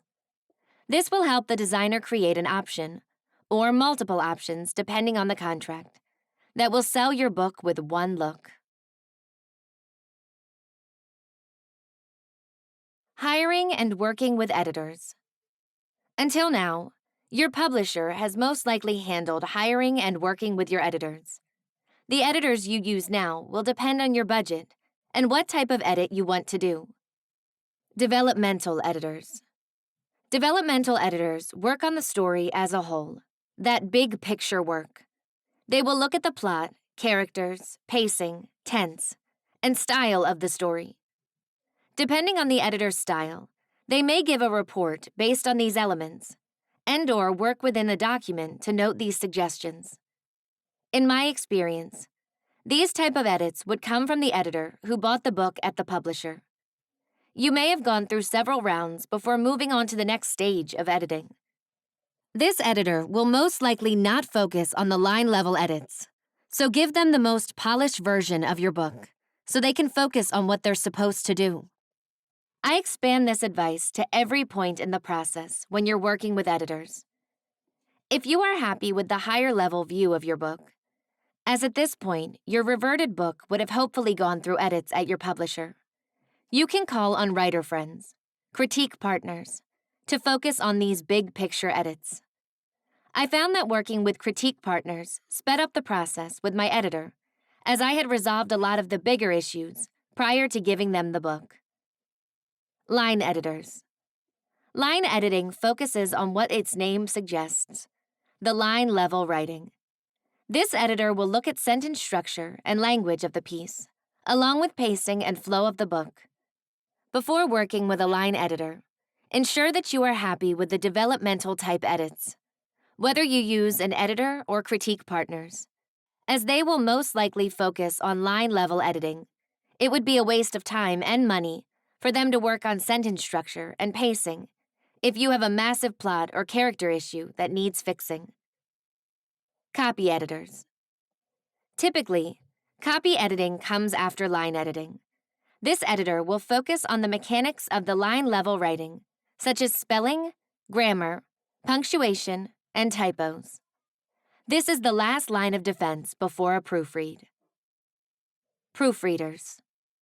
Proofreading is the final pass of the editing process before publication. Their job is to find typographical errors. They usually will not suggest story changes, but will look for any text or formatting errors. Editing packages. Looking at all the types of editors might make you feel overwhelmed, or you may hear the draining of your bank account at the idea of hiring 4 different people to edit your project. While you shouldn't skip editing, many editors offer packages to authors, bundling the edits. For instance, you may find an editor who will do both developmental and line edits and proofreading, or copy edits and proofreading. This can be a time and cost saver for you. If you are doing a heavy edit or complete rewrites, I would recommend at least 2 editors to help you. The more eyes on the manuscript, the better. How to choose an editor. After determining what type of edits you want, how do you choose an editor? Researching editors. Ask your writer friends who they recommend as editors, or if you are a part of any online groups, ask within the group, or search posts for recommendations. Also, if you are a member of any writer organizations, usually you can search forums or groups, or there may be a list of recommended editors. For instance, SCBWI, Society for Children's Book Writers and Illustrators, has member forums where you can either post that you are looking for recommended editors or search through to find who others have recommended. The Alliance of Independent Authors has an opportunity to search through their approved services, editorial services included, and have member discounts as well. Google. Once again, Google comes in handy, but will yield a lot of results to sift through. Choosing an editor. Considerations for each type of editor. Experience. Does this editor have an advanced degree in a literature-based creative art? Do they have certifications in editing? Or are they a part of a accredited organization or association? Genre. Does this editor work in your genre? Specializing in your genre will only help your book, as they would understand nuances of genre tropes, pacing, style, etc. Turnaround time. When can they get the book back to you with their edits? Does that fall within the timeline of your release schedule? Cost. This can vary widely, depending on the type of edit. But because an editor might be above or below the median, doesn't mean they aren't worth checking out. According to a 2020 survey from the Editorial Freelancers Association, these are the media rates per word. Developmental editing, 3 cents to 0.039 cents per word. Line editing, 4 cents to 0.049 cents per word. Copy editing, 2 cents to 0.029 cents per word. Proofreading, 2 cents to 0.029 cents a word. Testimonials. Ask if you can contact a previous client of theirs. If they give you someone, take advantage and reach out to the author. Ask how they felt about working with said editor, what type of feedback they received, and if they were satisfied with the experience. Sample edit. Does the editor do a sample edit? This is a good indicator of how they will work with you and what type of edits they supply. Usually, these are offered free or at cost for the editor's time. Don't be deterred if they do charge. These are professionals and should get paid for their time. A lot of editors will remove that cost from the final payment if you decide to work with them. Don't be afraid to have several editors do this, as you are looking for someone who shares your same vision for the book and will help bring it to the best level it can be before publication. Working with an editor. Now that you have your editor booked, how do you work with them? At this point, you may have only worked with an in-house editor at your publisher. This relationship, at least for me, is different when you are hiring someone on your own. As an author without an agent, I relied heavily on communication from my publisher's editor in most matters. But a freelance editor will only handle what you pay for. If they offer more, that's great, but don't expect it. If you work through the list in the previous section, you will have their timeline and communication style, which will allow you and your editor to have as much of a harmonious relationship as possible. Before sending your book. Polish the book as much as you are able in any stage. If a book is riddled with grammar issues and typos, this may hinder an editor from diving deeper into your manuscript, as they are correcting minor issues that could have easily been fixed with a grammar checker. As you are now your own publisher, deadlines are yours and yours alone. But working with any professional, you have to respect their time. It's best to schedule an editor months ahead if you can, as most will have other projects they are working on. So stick to those deadlines. If you can't, inform them as soon as possible to the change. You're building a team around you, and it's common courtesy to respect their time as much as yours. After getting your edits back. Mindset. You have been through edits before, but you've hired this person to spot errors, and now you are in charge of fixing them or not. Take any personal connections that you have with the book and put them aside, and do the work that will improve your book. Communication. You don't want to waste your editor's time with questions about the book months after your edit was completed. At least read their notes or the manuscript and note any areas where you aren't clear about the edits, and contact them right away for clarification. Grammar check. While human editors are always recommended for your book, there are some helpful plugins to popular writing programs, i.e. Scrivener, and Word or Pages, etc., to improve your writing. I've used both Pro Writing Aid, PWA, and Grammarly as my last self-edit before sending to an editor. Grammar checkers like these are integral for catching more than grammar issues. They look at style as well, such as echoes in your writing, overused words, etc. These checkers act more like a copy editor and will be beneficial to teaching you about how you write and ways to improve. For instance, if you're seeing all passive voice throughout your manuscript, the constant reminder may help your drafting process become much cleaner. For me, I have a nasty habit of repeating words within several sentences of each other. These checkers have allowed me to grow my vocabulary and improve the flow of my drafts. ISBNs. ISBN stands for International Standard Book Number. These numbers identify a book-like product which is specific to format, edition, and publisher. Your previous publisher would have handled this process in the initial printing or release of your book. If you are republishing, you cannot use the original number as your ISBN because each publisher, including independent authors, are assigned these numbers, which is also why I would never recommend purchasing an ISBN from someone other than the agency who distributes them. If you do, this company would own your book in a sense, and it could get a little messy. In the United States and its territories, the only company that sells ISBNs is Bowker, myidentifiers.com. In the UK, they are sold through Nielsen, nielsenisbnstore.com.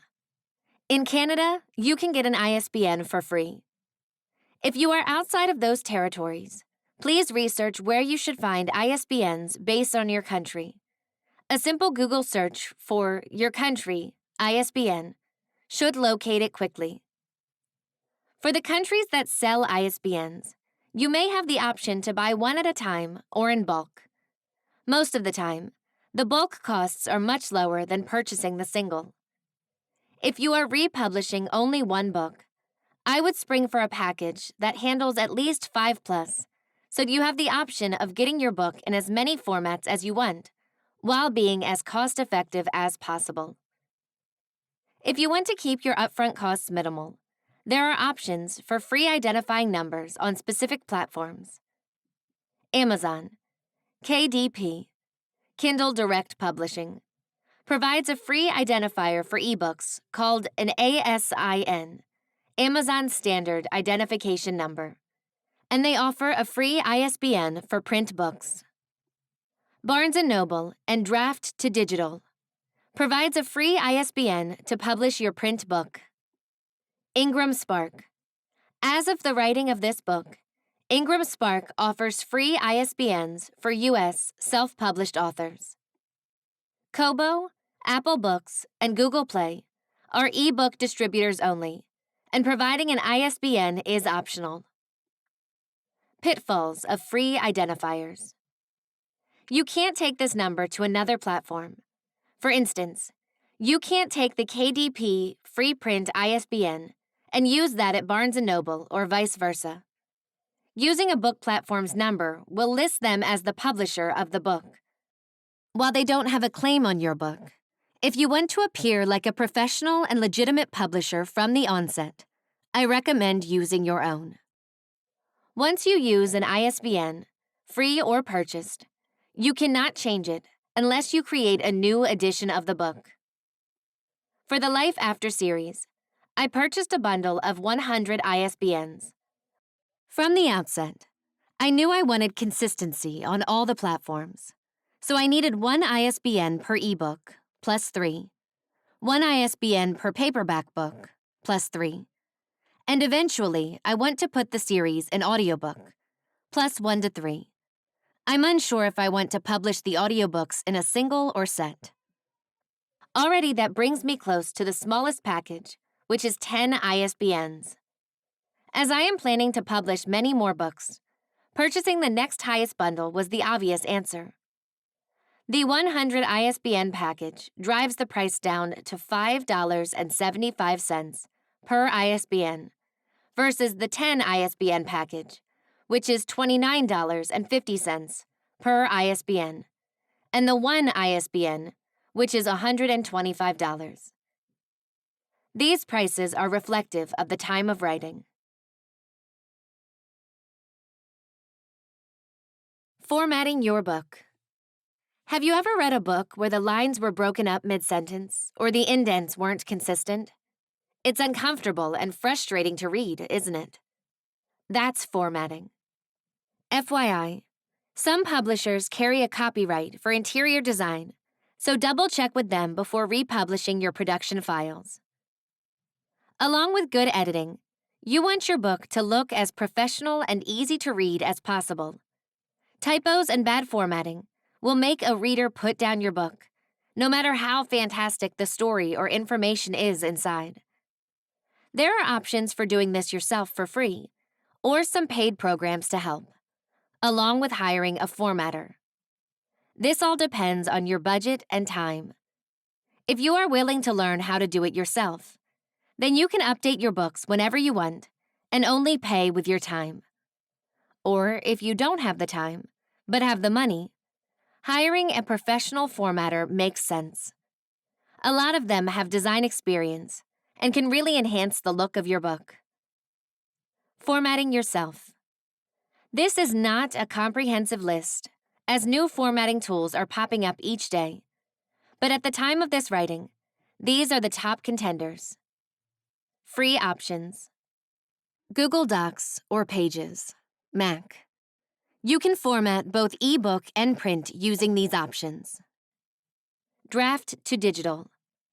This is another free resource for ebook formatting.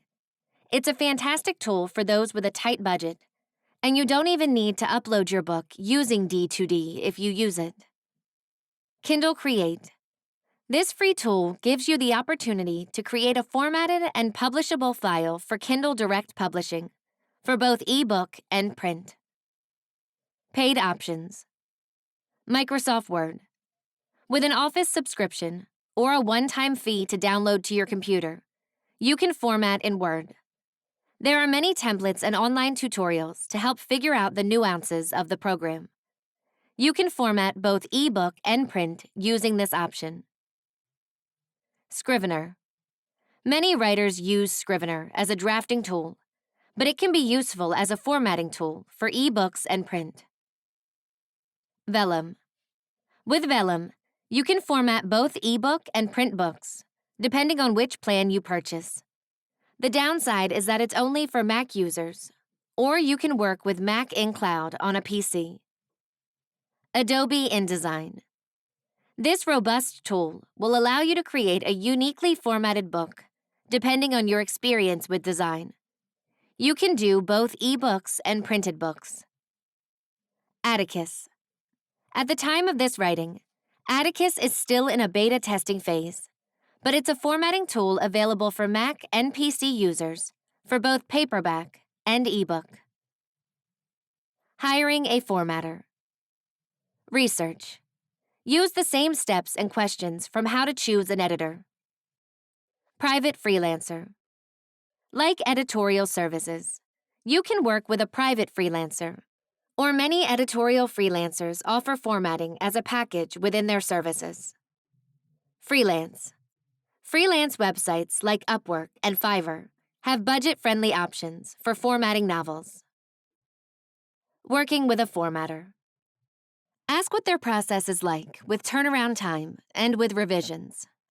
The first turnaround time may be longer, as they are formatting the book, than they are with revisions, but understand what both timing looks like regarding your production schedule. With revisions, have a clear idea on how many revisions the cost includes, and then the cost of future revisions. For instance, if you want to add or change front or back matter or fix typos. Future relationship. As I mentioned, if you don't format your book yourself, then you will have to contact your formatter for any changes you want in the future. Save their most up-to-date contact information and understand the costs of revisions. Copyright. While copyright pages are not linked to formatting specifically, if you choose to put a copyright page in the front or back matter of your book, you need information that you will either insert on your own or supply a formatter. This page is optional, as your book is copyrighted the moment you write it. But as a self-published author, it's always a good idea to protect your rights when you can. It's one of the easiest pages to write in your book, and it defines you as the author, rights holder, and gives the proper information to booksellers, librarians, readers, and distributors. Typically, the copyright page will appear after your title page in print format. In ebooks, I've seen them at the front or back. There are many templates online, or you can check out the books on your bookshelf or library for examples. At the very least, the copyright page should include the copyright notice, the owner or publisher of the book, year of publication, book edition, ISBN, credits to the book designer, editor, or formatter. Some cover designers require this in their terms. Disclaimer. For the book edition, this is where reverted books can differ from first published ones. Depending on what type of edit you did, you may want to note that it's another edition or when it was initially published. In the United States, you can copyright your book online at copyright.gov for peace of mind. There is a fee for this, but it will protect your book if anyone plagiarizes. If you are not in the U.S., check your government's laws about copyright. The path to self-publishing. Review and actionable steps. Edits. Decide which type of edits you need for the book. Self-edit, critique partner feedback, developmental edit, line edit, copy edit, beta readers, proofread. Cover. Decide on a pre-made or custom design for your cover. Research cover designers. Contact cover designers. Choose a cover designer. Editor. Research editors. Contact editors. Sample edits. Choose editors. ISBN. If using your own ISBN, research and purchase. Formatting. If formatting yourself, choose a platform. Learn the process. If using a professional formatter, research formatters. Contact formatters. Choose formatter. Compile copyright information. Part 3. Republishing your book. Let's take a breath. You have successfully created a book-shaped thing without a publisher. How does that feel? Pretty good, right? This is where more of the magic happens. Publishing your book so everyone can buy it for themselves. Keeping Amazon reviews. To my knowledge, Amazon is the only platform that you can request to have your reviews transferred over from a previous edition. Remember when I told you to keep all the information from the various vendors? Find that ASIN number that your publisher uploaded with. This ASIN is the key to restoring reviews for your book, both positive and negative. If you've made significant changes to your book, or you had a lot of negative reviews, starting with a blank slate may be more work up front, but will only benefit you later. Otherwise, having reviews will help boost your book as more legit shortly after publication. To do this, once the book is uploaded and live, email the Amazon team through Author Central and request them to link the books and previous reviews. Exclusivity versus wide. Currently, there are two publishing paths that are discussed among the indie author space when it comes to ebooks. These are referred to as exclusive and wide. Exclusive refers to the KDP Select program on Amazon, where you publish your ebook on their site exclusively for a minimum of 90 days. You can opt out at any time after each 90-day stint. There are benefits to this publishing path based on your vision for the book. Many genres do well on this platform, and Amazon offers great promotions to put your book in front of more readers. Publishing wide means that your ebook is not exclusive to Amazon, but available on any platform you choose, which still includes Amazon. This path will put you in front of readers all over the world, as many countries don't have access to Amazon. The big players in wide strategies are Amazon, Apple Books, Kobo, Barnes & Noble, and Google Play. When making this decision for the Life After series, initially, I wanted to go into KDP Select. There are authors killing it on that platform who make consistent money. But after reading Wide for the Win by Mark Leslie Lefebvre, I changed my mind. While a wide strategy takes a while to grow an audience, it's a long-term tactic that keeps you in control. You will diversify your income and make your books available to a wider audience around the world. There's no right or wrong answer here, but I would recommend that if you want to try out KDP Select, you do so initially before going wide. Amazon is strict on their rules that you cannot publish elsewhere. So if you are moving from a wide strategy to KDP Select, then you better comb the internet for any ebook copies available on other websites before enrolling, or you risk breaking the terms and conditions of the program. Note: if you are enrolled in the KDP Select program, you can publish any other formats of the book, such as print and audio wide. So that is available if you want to try out KDP Select for your ebooks. Decisions with going wide. No matter which path you choose, there are different ways you can upload your book to retailer websites based on many factors. Uploading direct. Advantages to uploading direct to book platforms include special promotions and customizable features that are only available on each platform. Amazon. Amazon has a high royalty rate for direct publishing at 70%. As long as you price your book between $2.99 and $9.99 USD. If you are going to direct publish to one platform, this is the one. Apple Books. You can include a custom sample of your book, not necessarily the first pages of the book, as on other platforms. This option gives you the choice to reveal an exciting part of the book to entice readers to buy. For giveaways, you can request up to 250 promotional codes per ebook. Barnes & Noble. You have direct access to a promotions section on the website, not available unless you are direct.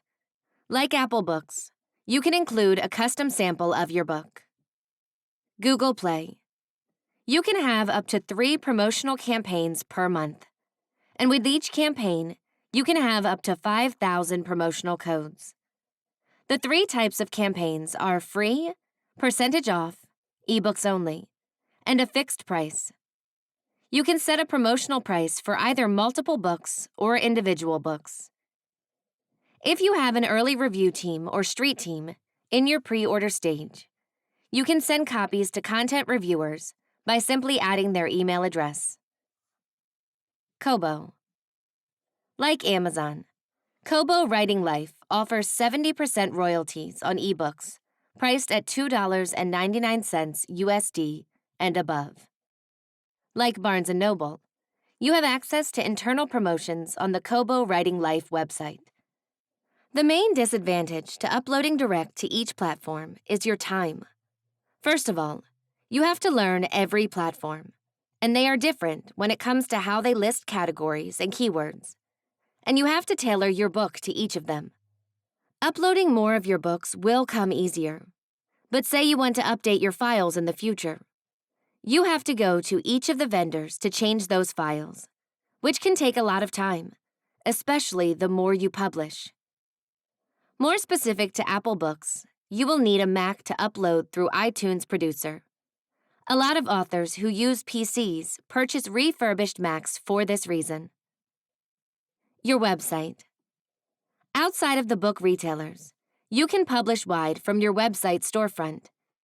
These advantages include earning 80 to 90% royalties, depending on the transactional fees of your chosen platform. You make income immediately upon purchase, and you have direct customer contact. The main disadvantages of selling from your website can be the cost of the platform or storefront, and that those sales won't count toward ranking or bestseller lists on online book retailers. Uploading with a distributor. If you would prefer to use a distributor, this will save you time, but will cost you money in either a commission-based payment, where they take a percentage of the royalties, or set payment per month. The more well-known options are Ingram Spark. Cost. Per upload. It varies depending on if you are uploading ebook, print, or both. Many author groups, or a quick Google search, will find you discount codes or free uploads for Ingram Spark. Distribution. Libraries, global retailers, Barnes & Noble, and the major ebook retailers, including Amazon, Apple Books, Kobo, and more. It's worth noting that for distribution to Amazon and Apple Books, you'll need to sign an additional addendum. Smashwords. Cost. They take a commission on all net sales. You earn 60% from major ebook retailers and up to 80% list on the Smashwords store. Distribution. Global reach to major retailers and public libraries, and the major ebook retailers, including Apple Books, Kobo, Barnes & Noble, and more.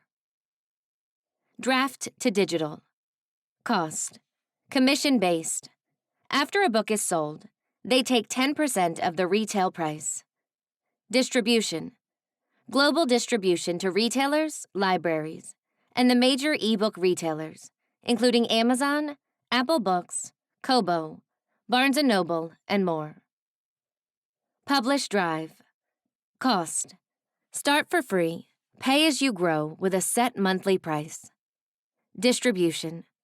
Global distribution to retailers, libraries, and the major ebook retailers, including Amazon, Apple Books, Kobo, Barnes & Noble, Google Play, and more. Another advantage of using a distributor gives you a wider network of bookstores for your books to appear in. Many of the distributors involve Overdrive and Hoopla, which offer books to libraries. Some of the ebook retailers that are available from the distributor don't have a direct upload feature. So if you want to get your book there, then you have to go with one of them. For instance, at the time of this writing, if you want to publish on Apple Books but don't have access to a Mac, you will have to go through an aggregator. As I mentioned promotions in the last section, there are promotions that are available if you wish to publish through a distributor, but that depends on which one you choose. The most obvious disadvantage is the commission or payment to these companies. It makes sense that they would take a cut or payment, since they are providing a service. But it depends on you weighing the benefits of time and money. When using a distributor, there can be payment and uploading or change delays. The distributor has to get paid from the retailer, and then take their cut before passing the money to you. Also, if you upload changes to your book files, there may be a delay before the changes appear at the stores, i.e., cover change. Some stores allow you to schedule a price change ahead of time for a sale, so I would take advantage of that, so there isn't any pushback from readers when you promote a sale. Going hybrid. So what is the best way to distribute your book wide? Why not take advantage of both uploading direct and with a distributor? With a wide publishing mindset, your long-term goal is to get your books in as many readers' hands as possible, while making the most of your time and earning as much from royalties as you can. It's a lot to balance, and there isn't a right way to do this. To diversify, identify the areas your distributors can reach that are beyond the areas you can direct publish to. Affiliate programs. In the vein of making money, affiliate programs offer a great way to make passive income. Affiliate marketing is when you earn a commission by promoting products from a brand or company. For instance, if you were a part of Amazon's affiliate program and linked your book directly to their store, you could earn a percentage of that sale. You're already publishing in these stores and offering book links to readers. Why not take advantage of these programs to earn more? Some companies that have affiliate programs are Apple Books Performance Partners, Google Books, Amazon Associates, Kobo, Ingram Spark, Smashwords, Draft to Digital, bookshop.org. Marketing. A common misconception of having a publisher is that they will do the marketing for you. Many authors fall for this idea early in their careers. Initially, we can be happy to pay for blog tours, swag, and promotion of our books with little help from the publisher. We learn quickly that we have to do most of the work ourselves, or see little return. Now that you have your book back, you have an infinite amount of time to promote it. It's yours. You can change the pricing at any time, run sales, make the first book in your series free, whatever. The traditional publishing strategy of focusing on releases and then hearing nothing of promotion after your season is over no longer holds true. By any means, hold a marketing strategy for your release. But if you are interested in selling your book long-term, do what you need to do to get the book in front of new readers. The more readers you get the book out to, the more fans you will find for this book and future ones. Paid advertising. The beauty of controlling your rights is that you have full access to your advertising numbers. Anytime my publisher ran ads for me, I didn't have access to the dashboard to see how the sale was doing, or if it resulted in sales at all. Now that you have full access to the dashboard, you can run ads and tweak based on the results of your sales. The control is there, and it's truly a beautiful thing. The heavy hitters for paid ads at the time of this writing are Amazon ads, AMS ads, Facebook Instagram ads.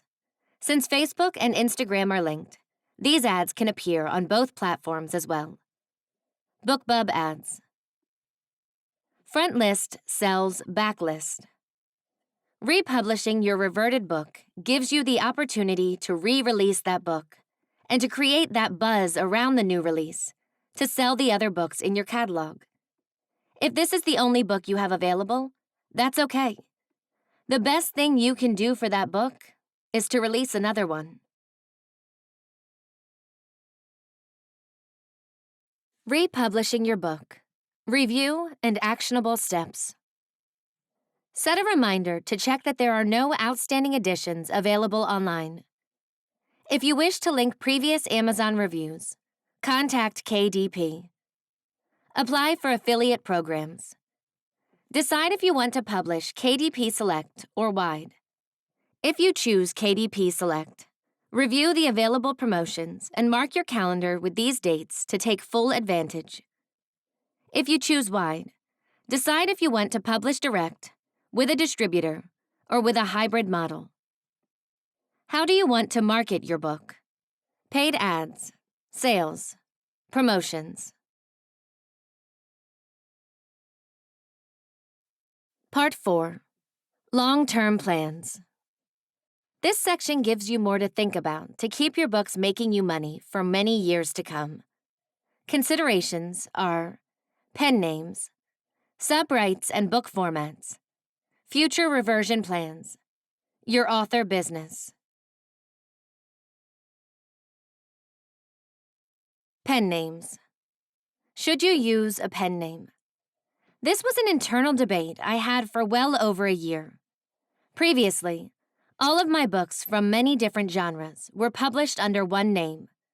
This made it difficult to find my audience, and for the online bookstores to get my books in front of the right readers. Those who loved my young adult paranormal novels didn't convert to my new adult romance, and it was even more rare that they wanted to read my adult contemporary fiction, and vice versa. When my rights were reverted, I was given the opportunity to change what I'd done in the past.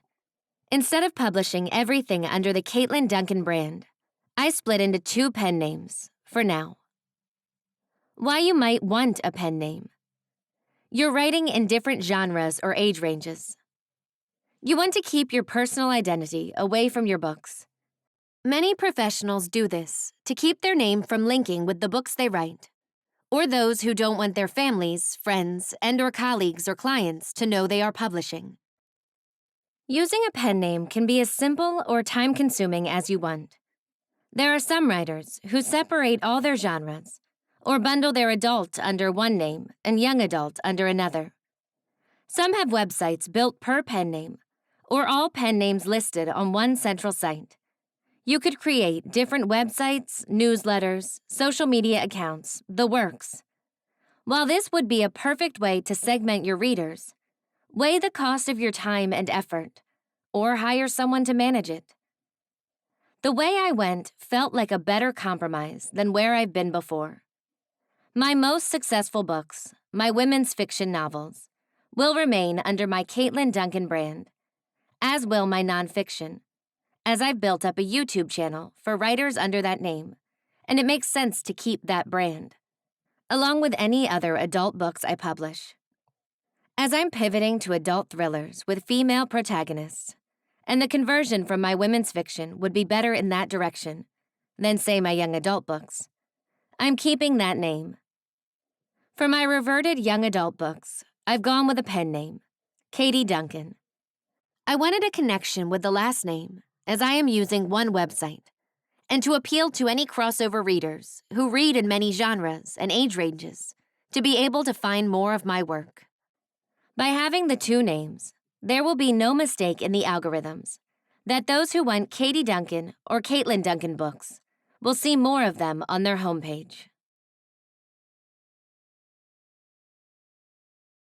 Subrights and book formats. A writer's book is their baby. With your publisher, you might have even held your book in your hand before. Those at digital-first or digital-only publishers most likely haven't. In my experience, a book release doesn't quite hit until you can flip through the pages with your words printed on the paper. 11 of my published books were in e-book format only. So when I got my rights back to my debut series, you bet I went out and created a paperback of the series. Of course, the formatting was abysmal, even though I spent several hours trying to figure it out in Word. But I wanted to hold my books. When they arrived, it was one of the best moments in my author career. It also put a fire under me to make my books that much better so that others could put the book on their shelves as well. Self-publishing can be an overwhelming process at first. You don't have to do it all at once. But you are the decision maker now, and these books will remain in your control for the rest of your life. This isn't a race, but crossing each checkpoint feels so good when you're driving the car. Listed in the contract with your publisher, there should be a royalty structure based on subrights. Those may include paperback, hardcover, audiobook, large print, film rights, translations, etc. Those and more are all the possibilities you can exercise for your book. Reversion plan for books still with your publisher. I published 13 books with my publisher prior to moving on with indie publishing, and I've only had 3 reverted to me. There are books I'm interested in getting reverted, and there are some that I know won't be available to me for a while, since the sales numbers are well above the reversion threshold in those contracts. If you have other books with your publisher, I encourage you to think about the future of those too, even though reversion might not be available for years to come. I track my sales through a spreadsheet based on my royalty statement, and also the reversion metrics based on that particular contract. I signed 2 contracts with a time-based reversion period, but one of them has a unit threshold, and the other is a monetary threshold. In that spreadsheet, I'm tracking the reversion date based on the amount of years from the publication date, how many units are sold for the former contract, or how much I'm making for the latter. Even though the reversion period for these books hasn't lapsed yet, this forward thinking allows me to understand when I might get these books back, so I can plan for how I want to re-release them, either for sale, as a reader magnet, or to get them off my list as they no longer serve a purpose within my backlist. Your author business. There are several business practices which aren't necessary for working with a publisher. While you can start a business prior to having a contract, there aren't many authors who do. But if you want to independently publish your books, it makes sense to create an official business. At least it did to me. If this overwhelms you, then you can skip this step and publish on your own with no trouble. My main reason for creating a business, my own publishing company, is that I wanted my books to have a publishing house next to the publisher in the book records, versus my name. I created Silent Storm Publishing for all of my future books, and while I won't publish other authors' works, when readers look at my books, it's not obvious from the onset that I'm self-published. If you want to make this a business for yourself, you have to think like one. That includes separating the person from the author, even if you're not using a pen name. Another simple way to do this is separating personal debit and credit cards that you use for day-to-day spending than your author business spending. Sources that have helped me a lot when it comes to this mindset. Self-Publisher's Legal Handbook, 2nd edition. Updated Guide to Protecting Your Rights and Wallet by Helen Sedgwick. Business for Authors, How to Be an Author Entrepreneur by Joanna Penn. Publish and Thrive course from Sarah Cannon. More recommendations are available in my downloadable resources list at katlyn.duncan.com/resources. Long-term plans, review, and actionable steps. Decide if you will use a pen name. What sub-rights do you want to exercise for your book? Note, they all don't need to release at once, but keep them in mind to reach different readers. What are your plans for reversion for your backlist titles, if applicable? If you wish to revert, mark your calendar for these future dates. Closing thoughts. Now that you had a crash course in what happens when your book rights are reverted, and what you can do with them, how do you feel? I want you to be honest, because when I was given all the possibilities back with my debut series, I was somewhat giddy and very overwhelmed. Those and every feeling in between are valid.